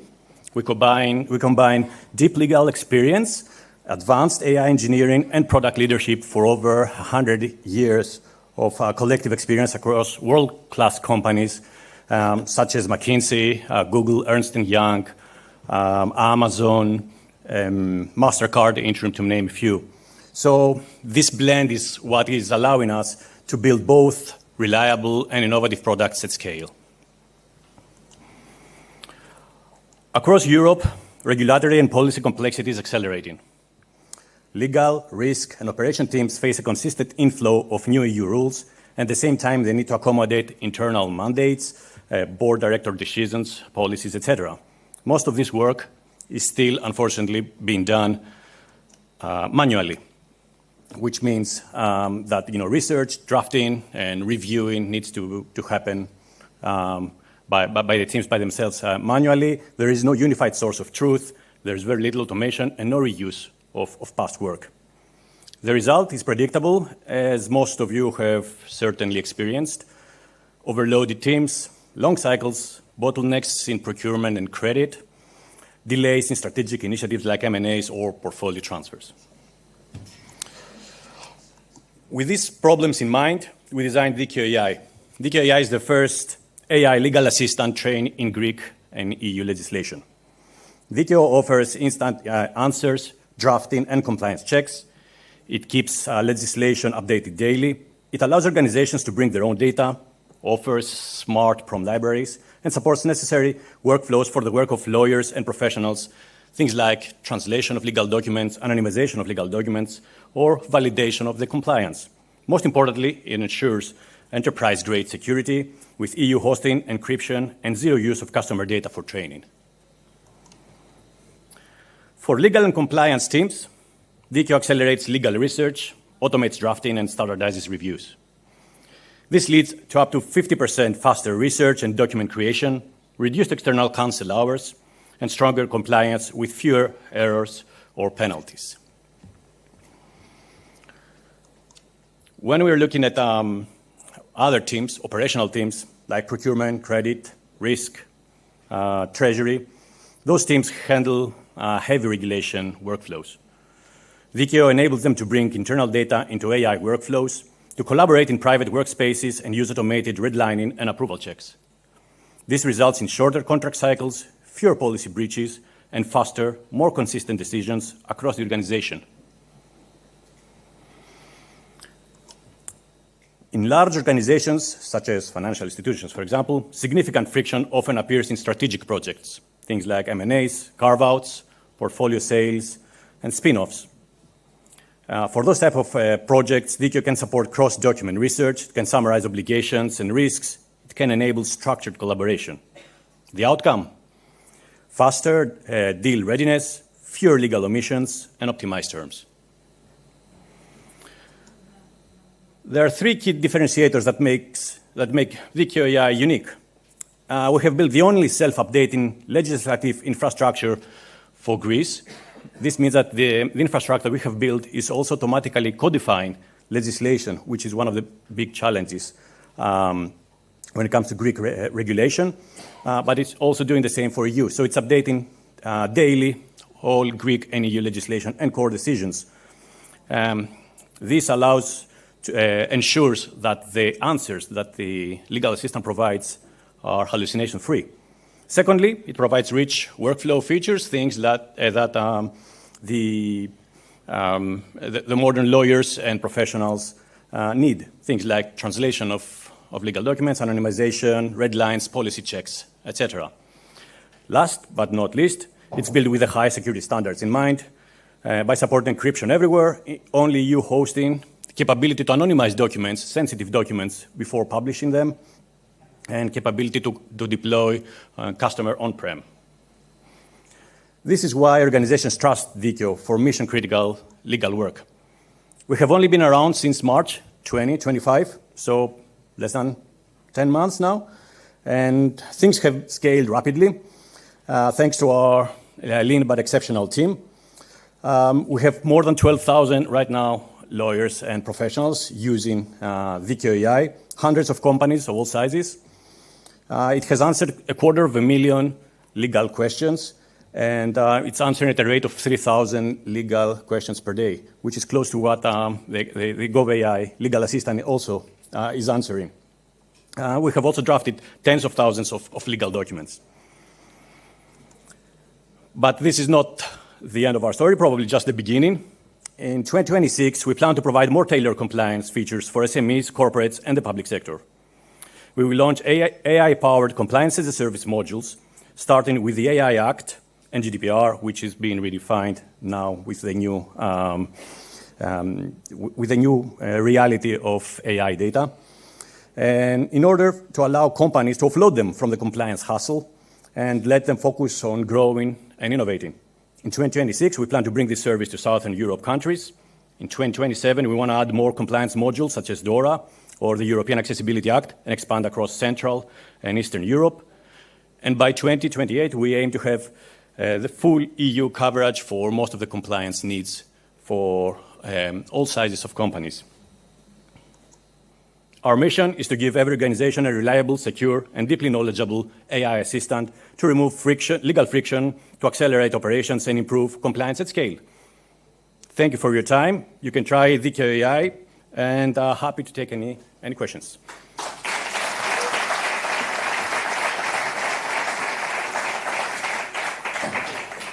Congratulations. We will start with a question from Mr. Jamzis. Here you are. Congratulations for the idea, the application, of course, your presentation. I have two fundamental, I would say, questions. The first one is, which do you believe is your competitive advantage in order to avoid a heavy competition by copiers, by followers of good ideas in the future? And the second one is, why do you consider a bank, Alpha Bank in our case, a good candidate for this participation? Okay, thank you. I will answer first the first part of the question. Initially, for Greece, for example, we have built the infrastructure which can update legislation automatically, something which is not trivial. It has not been done before, and we have spent actually months and months of manpower to actually implement this. But going further and looking at further applications, also in EU, not only in Greece, we have a great experience when it comes to product, how to build, how to make things that are hard, are not sexy, how to make them easy for organizations and remove the friction there. So, for example, AI Act is going to take everyone by storm. It's going to impact all of the companies. They are going to need, and there are not any decent solutions right now, they're going to need solutions which can help them offload this work easily without needing to spend hours and hours into deep diving into the processes and their documentation. So we believe that our experience in the product, which has already been tested, let's say, in the Greek market, as well as the different applications, tailored applications that we are able to build in order to provide a superior user experience, is what would differentiate us from the rest of the competition. For your second question, we are actually in different stages with quite a few financial institutions when it comes to trying different use cases for our service. The compliance, the legal and the compliance departments are probably the easiest, let's say, scenario where there's not a lot of implementation, let's say, needed for those departments.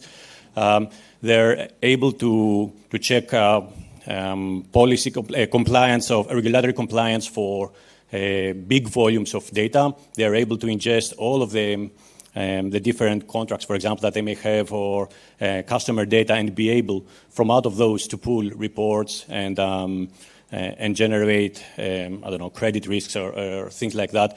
So there are different applications that can be used with this type of infrastructure, which is always up to date with regulation, is able to process large amounts of data and large amounts of company files, and be able to process those into legal documents and artifacts.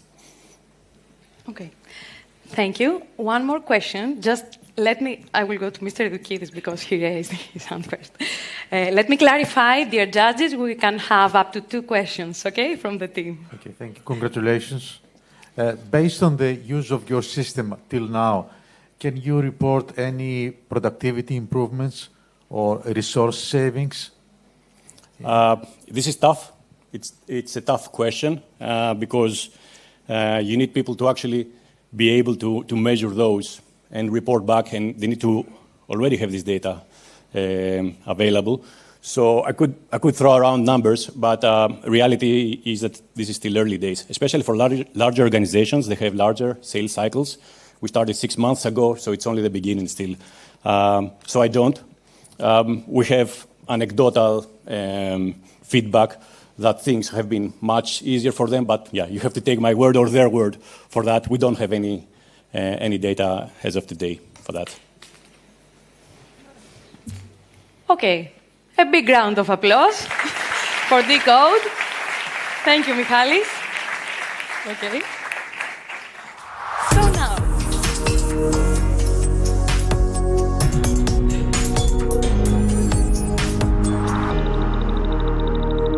So now, let's welcome our second team, Dry Runs, represented via video link by Yariv Erel, founder and CEO. Your applause, please.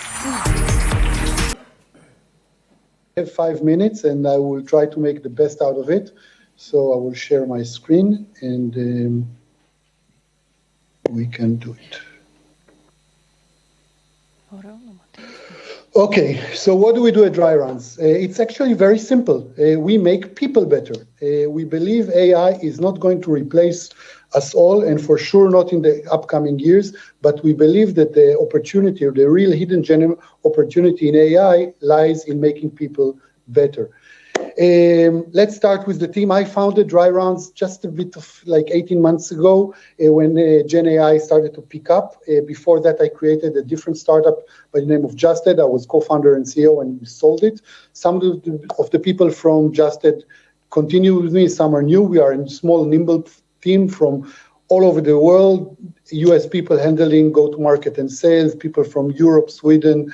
We just hired a temp in Greece, and we also have someone from Africa. We're really global in the teams that we're looking. We're going to continue to be nimble. I believe any AI startup will be like that because we are all augmented. We are all using AI, not just to develop it, but as part of our job, and I think it's part of the promise. Now, what are we trying to solve in the world?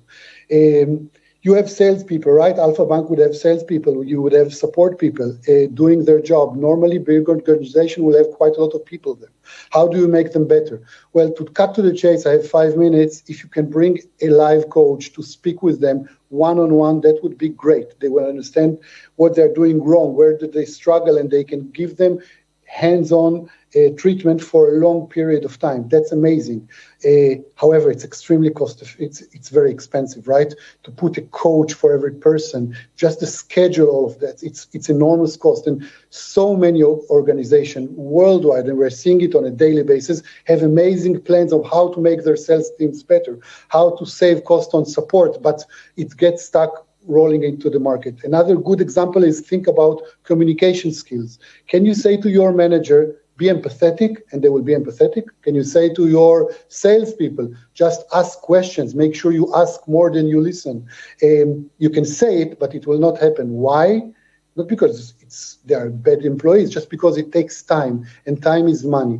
And the overall improvement of human beings at the workplace, of course, in sales, we also see it in support. We also work with a healthcare institution, which is less relevant for fintech and other industries, is huge. So what do? We have a simulator, an AI role simulator. So instead of talking with your prospect or with an angry customer that cannot do something, you speak with an AI. You speak freely in Greek or in any other language, and it responded not like an AI would respond in a mature, coherent way, but as a customer. So you can, when you create a simulation, you can create a disoriented customer, and the customer will speak as a disoriented person, or as an angry person, or I really love the passive aggressive ones that, always stick it to you, all of those guys. So you speak and people love it.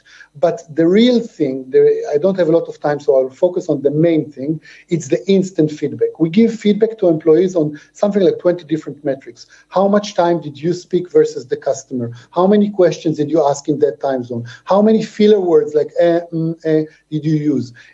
So many other things. A lot about a communication skill, your empathy level, testing understanding, confidence level. All of those things are being reported back with suggestion how to improve it. When you finish a dry run simulation, you get missed opportunities, which is one of the feature people love about us. They go in, they click missed opportunities, they see the transcript and what they can do better.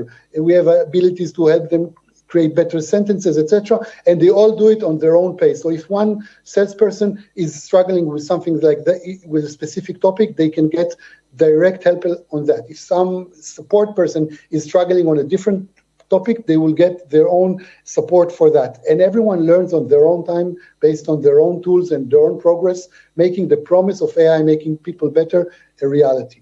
Let's talk a bit about the challenge behind the scenes. So when we created the dry runs, the first decision, the tech team, of course, really pushed for creating our own LLM. At the time, it was very fancy. We thought about it. Eventually, we chose to work with off-the-shelf large models, and I think it was a very good and economic decision. The challenge, however, it is to use those heavily trained models to act against their nature. So you want the AI to be angry. You want the AI to deliberately misunderstand what you're trying to say to make sure that you do it. And we do it all in live speech-to-speech. Speech-to-speech is a very new technology. It's less than 12 years in the market. We cannot use live prompts because it's live. So the training that we can do for the model is very unique, and we can do more unique things in problem solving, etc. And that's really what's making our company successful from the tech point of view, where we are able to harness all the great features of the large models and really apply them for the simulation. Some results. So what do you get if you use dry runs? You close more deals. I think it's very simple. If you have a large sales team and you work with us, you can do better objection handling, better rapport building across the teams. You make more calls for sales calls each time, more calls for a customer rep each time. It's huge dollar saving. We decrease the tendency to rely only on live coaches. Live coaches are still part of the puzzle, but they are not the Achilles heel. They are not the main. You don't need to schedule with this person and that person. You're on vacation, they're on vacation. It never ends. So live costs, training costs, which are huge, are out. All of the organization and travel time. You don't need to travel to the main office to get training. You can do it in your own place at your own time, where you have the time to train about what you need to train. So this is what we do. We offer the technology. We empower the team within the bank or any other organization to create their own simulation on their own. We focus on creating the best tech, the easiest to use, the scalable, and of course the data part. And that's it. We have multiple customers today. We have launched something like 8 months ago. We are already working across multiple industries, from multiple hospitals, credit card companies, food service companies, and more. And if you would tell me 6 months ago that we would be in this place, even presenting to you guys, I would not believe it. And it's an amazing rise, and I'm very happy that to be able to share it with you. So this is everything I can have to say in 5 minutes, and now I can answer any question that you have. Okay. Congratulations, Yariv. Thank you. I'm so sorry I wasn't there. Again, I have so many friends there in the audience. Sorry. I'm really sorry. Okay, so let's please take one question because time is up. So, Mr. Pribas, thank you. Thank you, and congratulations for the idea and the product that you have developed. I have one short question. You said that you are 8 months in production. So 2 questions. How much time did you get to train this model for a client? So how fast they can put it into production? And also, with this, you redefine actually the sales schools or all the education process that they are doing on their company. Give us one concrete example from one industry that you have tried. What is the real return of investment that they did using this solution? Perfect. So I'll try to be as transparent as possible. If it's a model that we know, like a cold calling or selling something, or an angry customer, you can create your own simulation in 5 minutes. If it's something new, we are now working on a new, more high-end knowledge process, where, for example, for doctors, about making sure people, when they sell to doctors, they know a new scientific article, etc. It's a new. There are differences between this and the other models. Each model is a bit different. So we train the model in the backstage for quite a long time. But then when we reach the production, for a user to launch a simulation, it's 5 minutes. Maybe 10 minutes if you're first time, but it's easy, and you can change it and amend it in each time. I will share with you a use case that is relevant for fintech. For the second question, we are working with a large credit card company. You all know it and use it. Fortunately, I cannot use their name. They use that for 2 use cases. One of them, they sold a loan. I cannot say what type of a loan, but the loan was a bit troubling for the local authorities, and they wanted to make sure that when they sell this loan, they're not too pushy, and they're not trying to really manipulate the audience, the users, because the loan has multiple tricky parts, let's call it like this. And they used our AI to certify their salespeople to make sure that the person that sells this new innovative, let's call it, loan is not being pushy. They adhere to all the rules. We're talking about many people on multiple locations. To do it manually or with the manager for each one would take months. It would be a very long and expensive process. With us, they did it in 3 weeks, maybe 4 weeks if I'm counting also some early tries. So within 4 weeks, they trained hundreds of people in this way. And if you didn't pass your certificate, you can do it over and over until you passed it, and you get the feedback, and of course you get better as part of it. So that's an example of how you can scale training. In this case, it was certification. It wasn't training, just to make sure that they follow the rules of that specific case. Thank you very much, Yariv. Thank you. Thank you. So now, before we pass to the next company, I will say it on top.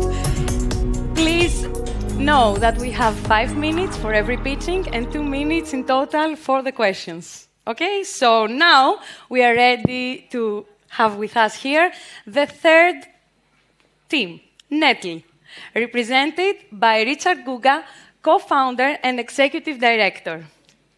Richard, please. Guga, and I'm with Nettle. For the first time in history,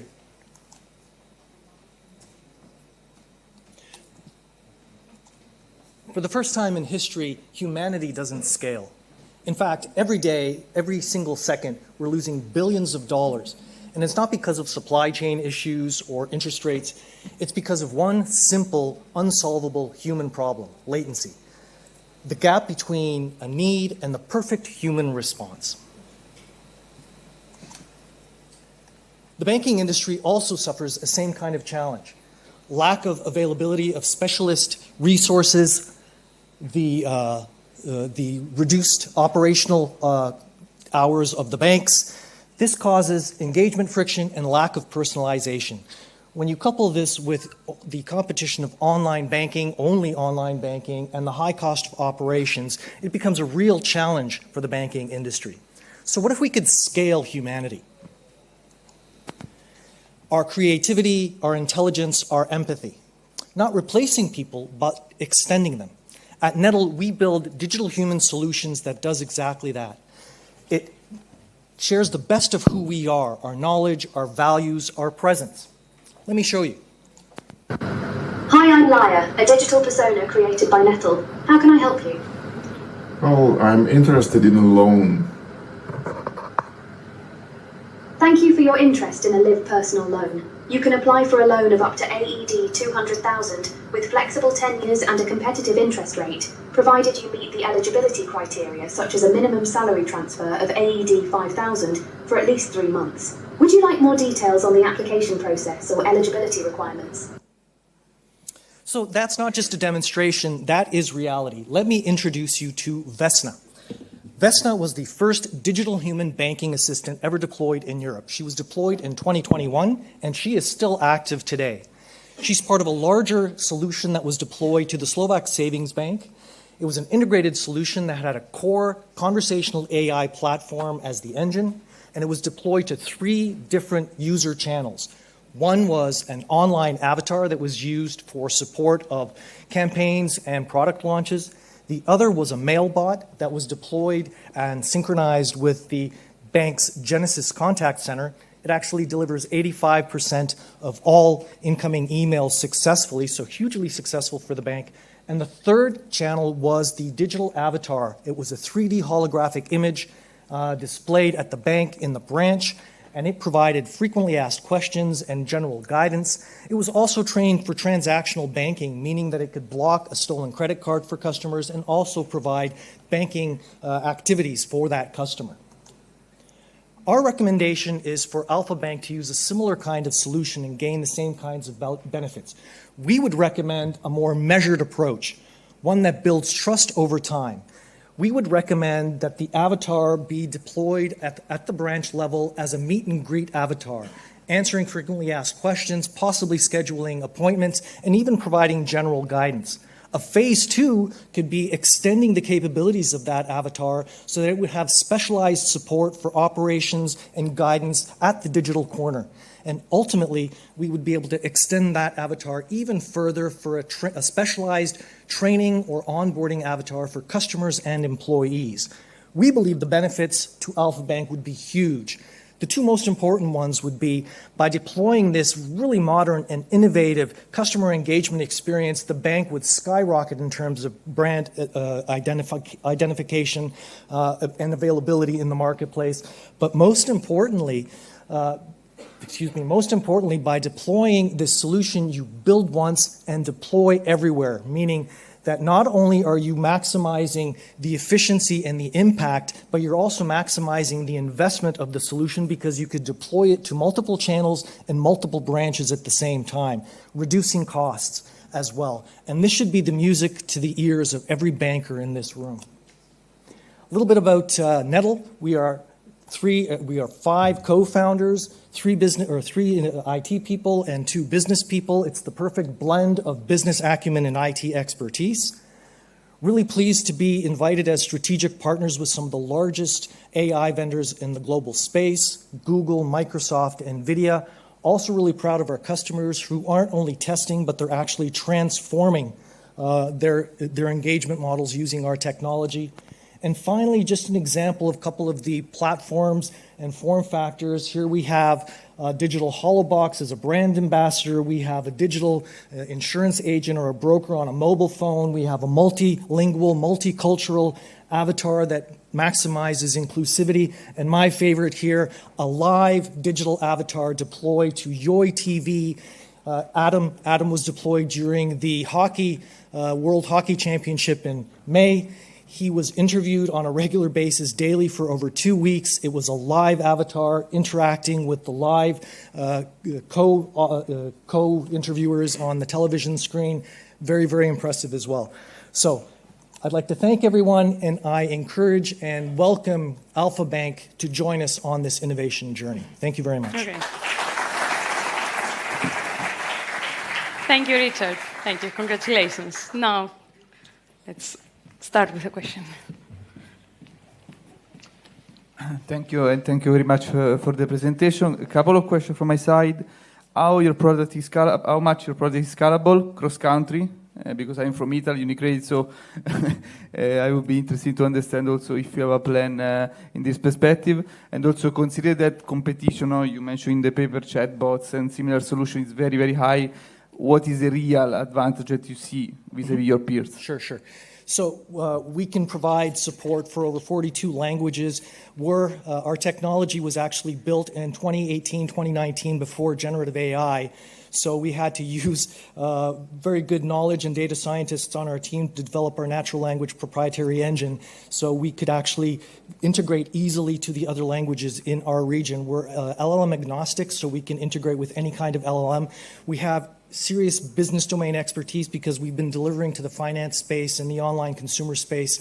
So from a competition perspective, not very many people have that capability.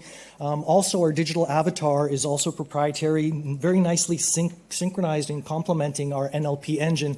But most importantly, when it comes to interoperability and the innovation that we provide, nobody can do this. So we have speech to text, which is pretty common, but we also have gesture recognition, eye tracking recognition. We have a browser-based rendering model that increases scalability tremendously. So we've already got pilots that we're working on that are tens of thousands of avatars across different markets. And we're also providing other capabilities in that space, emotional intelligence. And when you bring that entire solution together, nobody can compete with us. So we're really pleased about that. Thank you. Okay, I see we have very, very little time for a very quick question. Mr. Scherzo.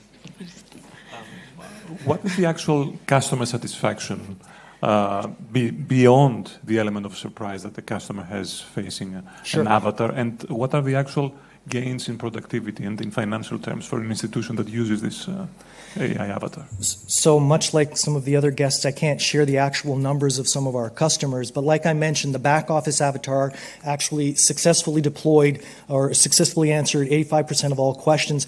But interestingly enough, Slovak Savings Bank, the largest bank in Slovakia, largest bank branch in Slovakia, largest bank in Slovakia, had the largest customer base, but it was considered a dinosaur when it came to technology. So from an anecdotal perspective, when we deployed this, all of the other banks in our market and in our region started looking at this and they wanted something, and within the year they all had their own capable avatars that were either online, and some of them are actually experimenting with in-branch avatars as well. And the feedback from the bank has been very positive. It's, like I said, increased the brand identity in the marketplace, and now Slovak Savings Bank is considered probably the top 2 innovators in the market space. So from that perspective, it's great. And as I mentioned, you can offset the capabilities of, and you can extend the capabilities of your team. Because of the lack of availability of specialists, you can actually have the avatar do the redundant, recurring work and have the specialists actually doing the work. So you're saving time and money. And there's a lot of churn in the banking industry as well. So you're able to save money from that perspective. If you deployed this also as a training and onboarding tool, you would be able to actually, like I said, create one logic engine with your business domain knowledge and then actually deploy it to multiple channels. You could have multiple branches. You could have it in the back office training employees. You could have it in the front office onboarding clients. So the potential is huge. Thank you very much. Thank you, Richard. Thank you. Okay. Let's welcome now AgriNow, represented by Corina Hadjigeorgiou. Corina? I can see. Corina, come on.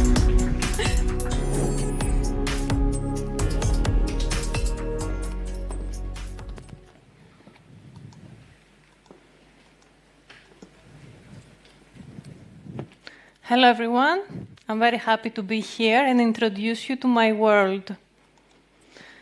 So, from fruits to vegetables to olives, in order for them to get to our table, they need care from human hands. And you know what? Farmers can't do everything alone. They need help. And that's why they hire agricultural workers. Can you imagine what happens when farmers don't have the stuff that they need? It's a disaster. In Greece, in 1 year, only from the olive oil farmers, we lost 27 million euros. And this is a problem reported in other countries as well, such as Italy, Germany, France, UK, across various crops. So you might be wondering why this happens. Well, there are 4 different aspects. First of all, farmers still use outdated methods of finding workers, such as phone calls. Furthermore, because those workers are coming from different nationalities, communicating in a different language is challenging for them. Without proper communication and with different hiring paths that they have to follow based on the nationality, it is very hard to navigate what to do for the paperwork. And as you can imagine, without proper paperwork, we have informal payments. And how do we know all this? Because both me and the co-founder Kyriakos are coming from farming families. Those were not just numbers and facts for us. It's the reality that we are facing every day. So we decided to do something about it. We did research, thousands of interviews, And we combined our educational and professional background across programming, economics, and agricultural engineering, and together with a team of 9, we're set to solve this problem in the simplest way as it was possible. I'm happy to introduce you to AgriNow, a conversational agentic AI system, a place where farmers can find, hire, and pay their staff, a place where workers can maximize their employment and feel safe. But let's see how it works. Everything starts from a chat. Farmers simply have to explain what they need, and the job listing is created. They are automatically matched with available vented workers, and language is no longer a barrier because everything is translated and transcribed in real time. Paperwork is streamlined and easy to follow steps that everyone can do it even if they have never done it before, but also the AI collects, checks, and submits the document to the relevant public authorities. When it is time to pay, again, it is one tap away. So, just like that, we made hiring as simple as chatting with a friend. Now, AI can take care of the complexity, and users just have to follow a chat. So far, we have gathered feedback for over 75,000 unique MVP users. We received the first place at Panathina, together with the support of Visa and Microsoft that supports our AI with the credits that they offered. We were featured in The Economist magazine, collaborated with the Greek Ministry of Agriculture, and funded in cash by Google. The market is huge. In the world, 1 out of 4 people work in agriculture. We focus on the European Union and especially in middle-aged people that use the internet, and particularly in the countries Germany, Italy, France. But that's not it, because according to this year's World Future of Job reports by World Economic Forum, it is projected that the #1 largest growing job for the next 5 years are going to be farm workers and laborers. And this makes sense because as the population grows, so does our need for food, medicine, clothes, all of which come from farms. And there is also another aspect. AI is silently replacing millions of jobs, and while some people will be able to get reskilled, some of them will turn to occupations that it's harder for the AI to reach, which is laboring jobs. So what about Greece? Farmers pay each year more than 1.2 billion euros in wages, but the systems supporting them are stuck in the past. So the majority of the payments are in cash. Just like Uber, that totally transformed the taxi industry, that it was primarily cash, AgriNow is set to do the same thing and unify and streamline the entire hiring process, something that farmers and workers are eager to adopt. We are getting a fee for our services that includes the matchmaking and the paperwork, and also the payroll transition. And we are here seeking a partnership with a financial institution or a bank in order to help people create bank accounts, to exchange remittances, and get access to microloans. With the right partner, we foresee having 60 million euros of revenue in the next 5 years. But what I want you to remember is that we're not solving only a laboring problem. We are building the infrastructure to bring banking services close to people that want to, but can't access it. We are reducing inequalities among different nations. We are promoting decent employment on the fields, and we are ending the food waste that starts from the field.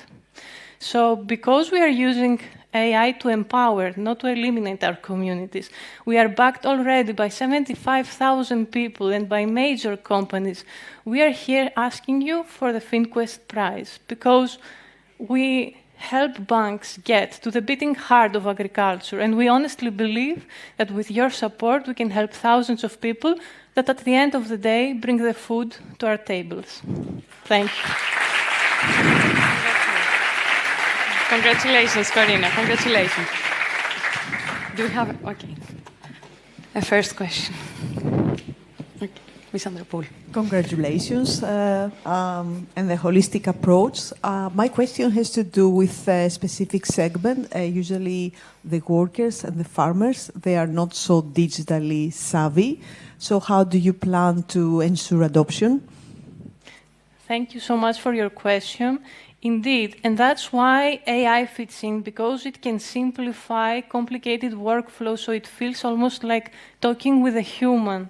That's our competitive edge, and so far we have much more than 1,500 job placements, which looks like we are on the right path to do something extraordinary. Thank you. Okay, thank you. We have time for a second question. Thank you. Mr. Jamdis. You presented, congratulations. First, you presented yourself and your partner in building this excellent application. However, which is the team that supports that? Thank you for your question. So we are a team of 9, actually. We have the background in economics and agricultural engineering, but we also have a team that helps in product, UI, UX design, legal, payments, etc. So we offer a holistic approach to this problem. Okay. Okay. Thank you so much for your time. Thank you, Karina. Thank you. Congratulations. Okay, now let's move on with Traveler. Yannis Dinapogias will come on stage now. Thank you.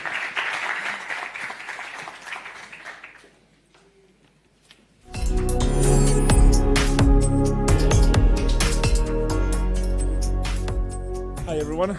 My name is Yannis Dinapogias. I'm the founder and CEO of Traveler, the hyperlocal infrastructure for business travel, expenses, and benefits powered by AI. I will tell you a little bit about our backstory and how we are here today. Starting from my childhood, I grew up in a family, in a travel family, basically, family-owned traditional travel agency based in Athens that was founded in 1974. My experience was there since I was a little kid. And my road took me to the US to study economics and finance in Chicago. On my way back here, actually, home was calling me back. So I came here thinking, business travel is a $3 trillion business, $3 trillion global business, and it's working on fragmented systems. So I was crazy enough to say the challenge accepted. And I was lucky enough to find this amazing team. Actually, out of all of them, only Eleni is here, but we pulled together decades of experience in travel and tech. We've all been basically traveling for life because of our different backgrounds and different works before joining all together the team. And we've been rocking it, according to us and according to some competitions, in domestic competitions and international ones as well. We've been certified by all the needed bodies to act as an infrastructure layer for travel, and we've been doing it since the beginning of last year. Actually, in less than a year, we've achieved €1 million in GMV in sales, and we have projected confirmed sales pipeline for next year of north of €12 million, and we're still having 11 months ahead for sales. But let's dig into deeper in the business model and our vision, as well as our mission. So business travel is begging for optimization. It's a global problem that touches us all. We've all been needing to travel for work, also travel for leisure. Problem is when traveling for work, lots of people in our organizations need to mingle in the process. So we need to research the travel options, then get approvals for it, as well as pass by budget controls. Usually prices change using the old way, the traditional way, the ways of emails and calls. At the same time, it's super frustrating. It's a complex thing that involves different providers, different vendors, as well as suppliers, and it's very costly. So you need to outsource it to an agency, which means that we need to pay for fees, or do it on our own, which is hours and hours and hours, pre and post trip.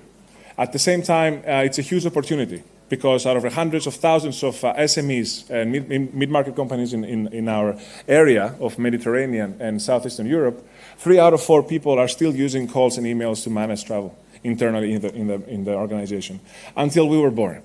So we're presenting Traveler, the super app with zero friction in travel, in managing travel expenses and benefits all in one travel ecosystem. We unite business travel, corporate expenses, and employee benefits into one single unified environment. And we do it in style. So it's the first AI-powered travel expense and benefits super app in SME in Southeastern Europe and Mediterranean, reducing cost, saving time, and automating ESG reporting for the whole organization. We are source agnostic, so basically we function as the infrastructure on which all the whole ecosystem and the whole supply chain of travel works on. So hotel chains, airlines, ferries, transfer providers, you name it. So we are providing the platform on which the value chain of travel builds on. We have integrated roles, reporting, and we are super user-friendly if an organization chooses to use us via our UI. But our expertise and our specialty doesn't end there. We have some screens of the UI that you can see how simple it is to search something or manage bookings if you're a travel manager, and of course make sure that everything happens on budget. We integrate with different third-party platforms as well, so we need to be working together with ERPs and HR platforms that organizations are using already, and we are having a two-way sync capability with those.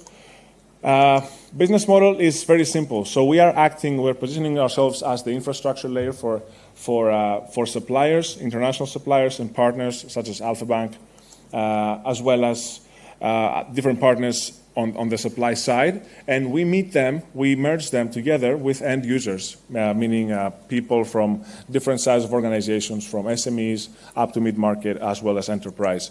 How do we reach them? Of course, that's why we're here. We reach them via the AI agents that they can work on. So if people are working on Slack or Teams or Microsoft Copilot, they are using our APIs to serve travel content. How do we do that? By acting as the brain.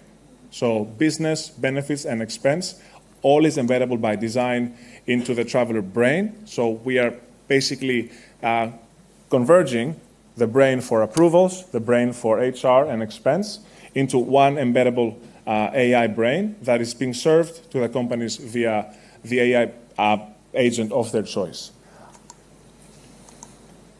We combine global B2B rails, so global products, syncing different providers from all around the world, as well as our hyper-local service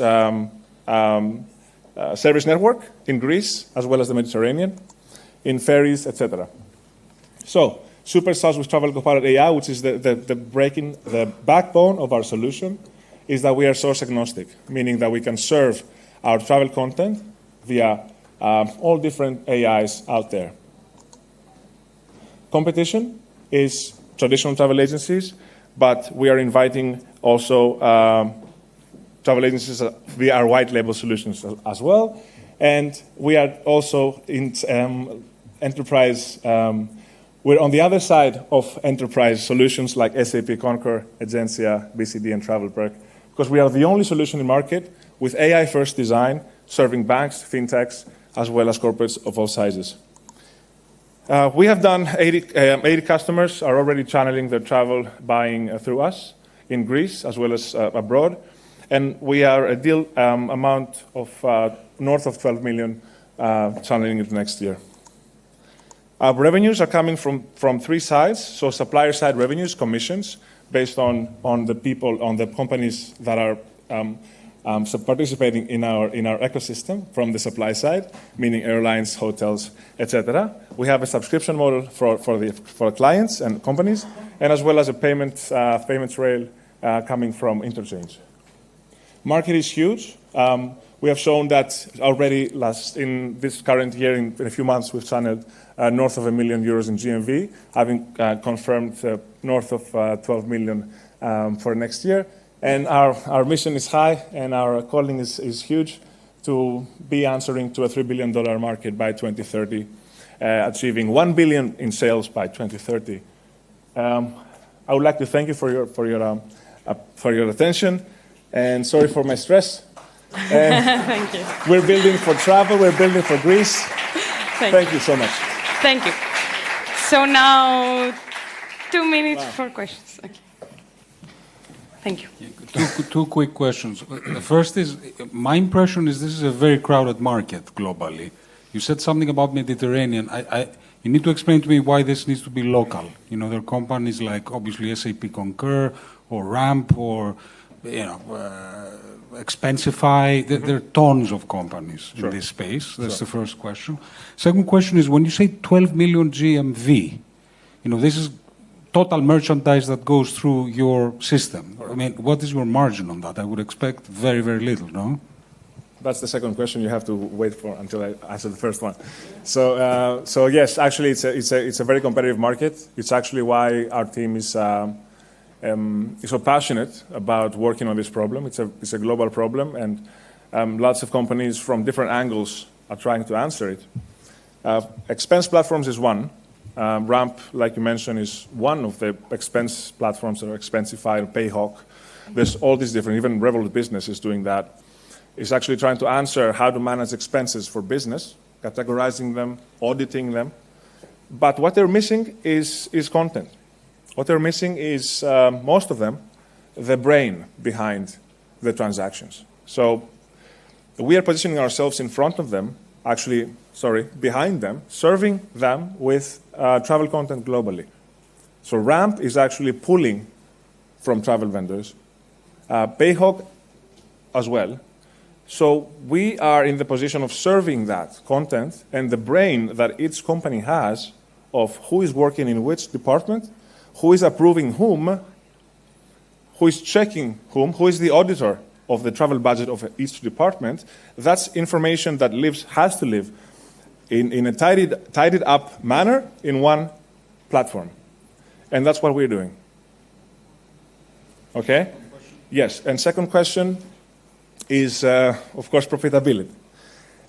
Because it's been a bootstrap company since the beginning, since our birth. We are very focused on being lean and having a really rock-solid unit economics strategy. Actually, we have managed to be self-funded and client-funded in some ways of changing the model from a credit facility, which is the norm in business travel, to prepayment. And we've been able to do that because of our value proposition and, of course, because of our competitiveness. We're keeping our margins low. It's a volume business for us, so we want to be the alternative for hotels and travel providers to big OTAs. So that's why when we are onboarding a hotel chain or we're onboarding an airline, we don't take a big chunk out of their selling rate as Booking.com does, for example, which is something that they are very angry about. So we go in a more fair model. Thank you. Thank you. I believe we're run out of time, so thank you very much. Congratulations. Okay, let's have my team represented by Dimitris Sereleas. Dimitris, the stage is yours.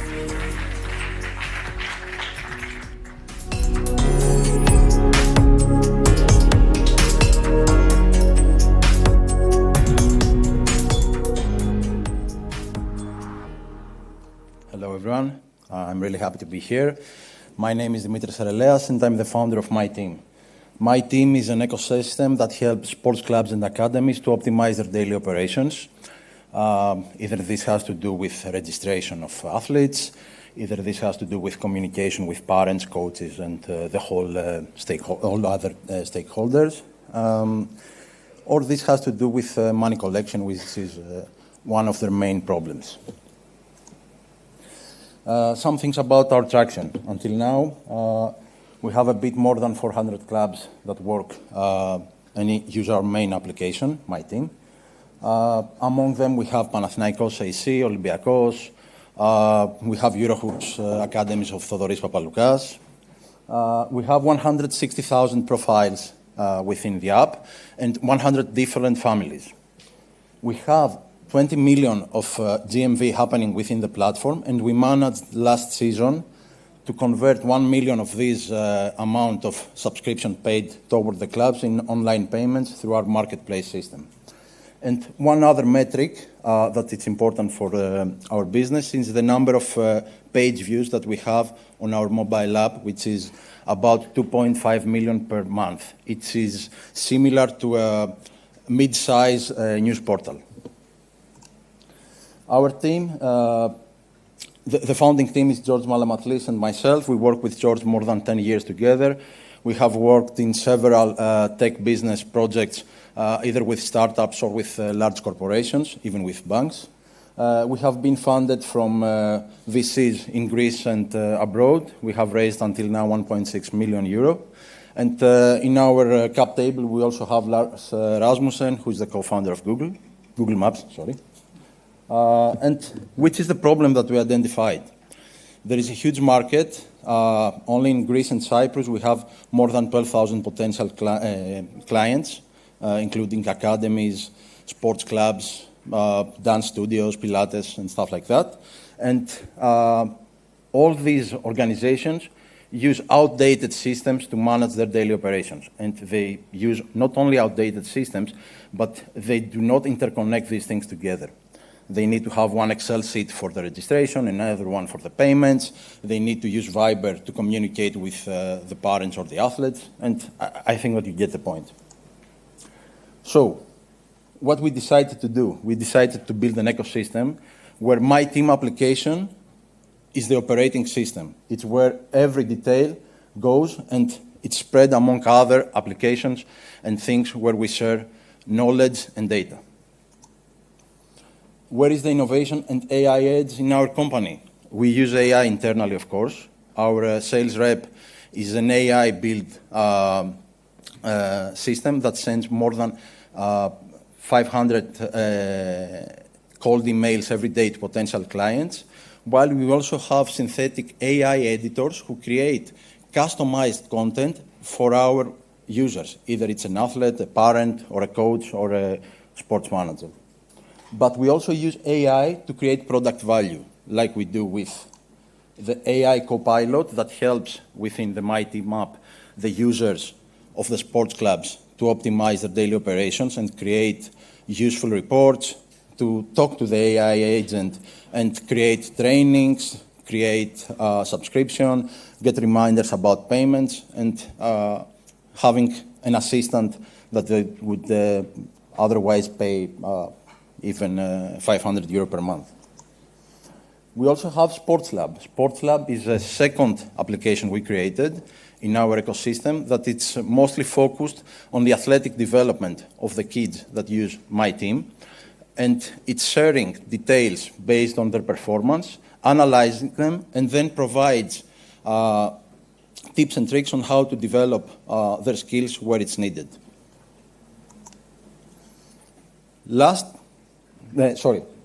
Another one application that is under development right now, it's Coach Lab, where we help coaches to optimize trainings. We do that by creating smart coaching plans where they can add the number of athletes and the number of people that they're going to have in the training, the equipment, and what they want to work on. And then they create the custom plan as you see.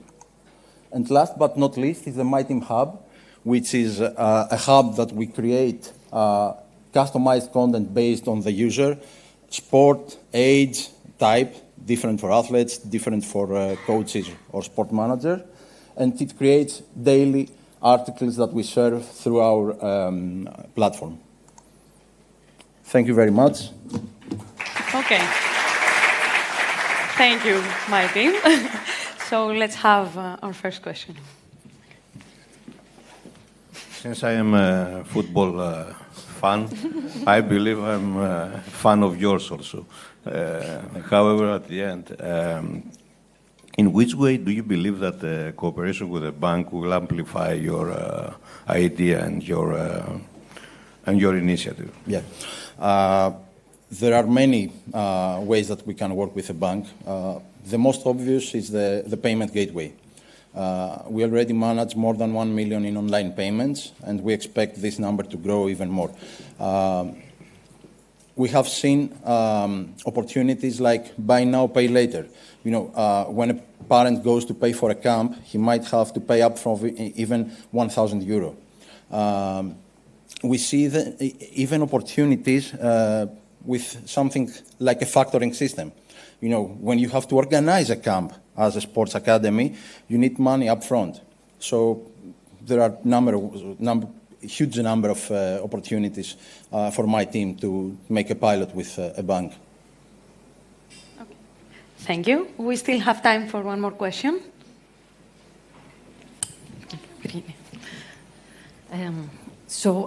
I'm using your app, actually. It was really interesting in terms of organizing when it comes to young children, especially getting on board on a team. Apart from the organization and the logistics, I don't understand what is your value proposition in order to continue and make this bigger with regards to all the content that you said. What is your vision on the next day?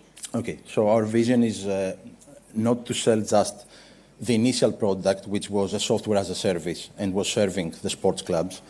Our vision is to become an ecosystem of interconnected applications that will provide information to my team and will help the whole ecosystem of the sports community, parents, athletes, everyone involved, to be easily connected, to find opportunities and easily manage their days.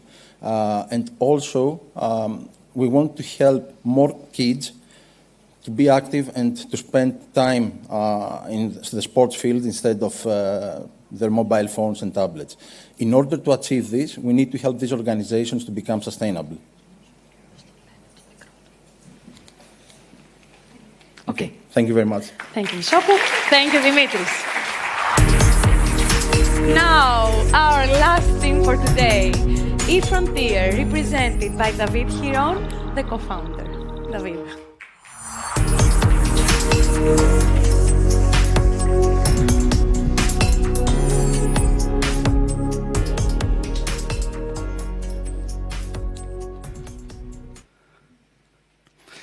Right. Hello, everybody. My name is David Hiron. I am the CEO and co-founder at eFrontiers. And I believe Mr. Saltis said it best. With all this AI, banks need to innovate. We need to predict customer demands. But how can we do that if we don't understand the customer? Well, that's exactly what eFrontiers is doing. But before I dive in, I want to highlight one of the biggest issues in the industry today. Today, over 67% of the world's population is financially illiterate. On the other side, financial institutions are spending over $90 billion every year trying to promote products that people don't understand. So we have a massive disconnect. People don't understand their financial options, and financial institutions don't understand how to better reach them and educate them. Well, the key is in education. So we created a gamified learning platform that makes it easy and fun to learn about money. You can think about it as a Duolingo of finance that is white-labeled by financial institutions to promote financial education and boost customer acquisition. It follows a progressive learning journey where users will go unlocking levels, starting with the basics, going to more complex topics. Everything is built in a modular micro-learning methodology so that users can learn at their own pace and at their own time. We have gamified the entire experience so that as users are learning, they're collecting trophies, achievements, and they collect points that allow them to compete in real competitions that offer real rewards sponsored by the financial institutions, like credit card points, loyalty programs like the bonus, for example, or even books. Let's look at a real case study to understand how this works. We partnered with a large financial institution that was struggling with high customer acquisition costs and, of course, struggling with engagement. So the first thing they did is they select the features they want to include into their platform. We then build a curriculum that is tailored to their market and built around their financial products. And there, our AI engine content allows us to create all the content optimized for our platform. But even better, we can leverage any of your existing materials, blogs, articles, videos, to train the model and put that content into the platform. And in less than 2 months, we can be live. Now, we offer this as a standalone solution. It can also be embedded. But what we've seen is that there's 2 main reasons to have it as a standalone. First, there's no tech integration needed, so it allows it to be fast and simple. But most importantly, for new users to avoid friction, if it is a standalone, people don't have to download another banking app from another competitor to start learning about finance. What we've learned is that our partners, by promoting our platform, have seen up to 20 times better performance on their marketing efforts. The best part is that once a user is learning about finance, they also start learning organically about the products of our partners. And now the real magic is what happens in the background. Our platform is learning about users, studying over 100 different data points to understand better their goals, their needs, and their future requests. And it's not just about new customers. It's also about your existing ones. What we have seen time and over again is that most clients have a checkings and a savings account, and they don't really understand any of the other products that you offer. Well, through education, we can help them find the right product for their financial journey. And what we get is this result, an unfair advantage. While your competitors need to have market research, generic personas, we have a real-time data layer that allows you to understand your audience. For example, what's the demographic? What assets are they interested in? What are the goals? What's the risk appetite? And we take it a step beyond, and we actually narrow it down more granular to each user, understanding each user so that we can serve up with the content that they need so that they can improve their financial journey. We have a straightforward business model, which have a licensing fee on a monthly basis and a performance fee based on number of users and conversions. Today, we have over 100,000 users across platforms. We have tripled our ARR over the last 8 months, and we're now working with 3 financial institutions. The best part is it's not just about business, but we're helping our partners achieve their social impact goals. My co-founder, Javier Chan, is a 2-time edtech entrepreneur. He was building business simulations for institutions like Yale and MIT. My background is in wealth management and venture capital. Today, we are also backed up by 2 venture capital firms that are helping us with our growth. Today, we're here because we want to connect with more financial institutions who might want to learn and use financial education as the next big marketing tool. Thank you. Okay. Congrats, David. Okay, first question. Okay. It's very clear what you do, and of course, you have a good success. My question is a bit different. Can you develop a system that actually can be used for training kids? Great question. Because in Greece, we have a problem with financial literacy at that age. Great question. So that's exactly what we do with our partners. What we do is try to understand what audience they want to target. And in some cases, they can say, well, we want an academy for the younger generation and one for an older generation.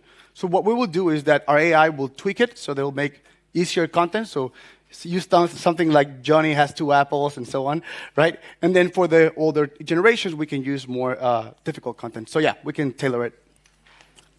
Okay, I see we have time for one more question.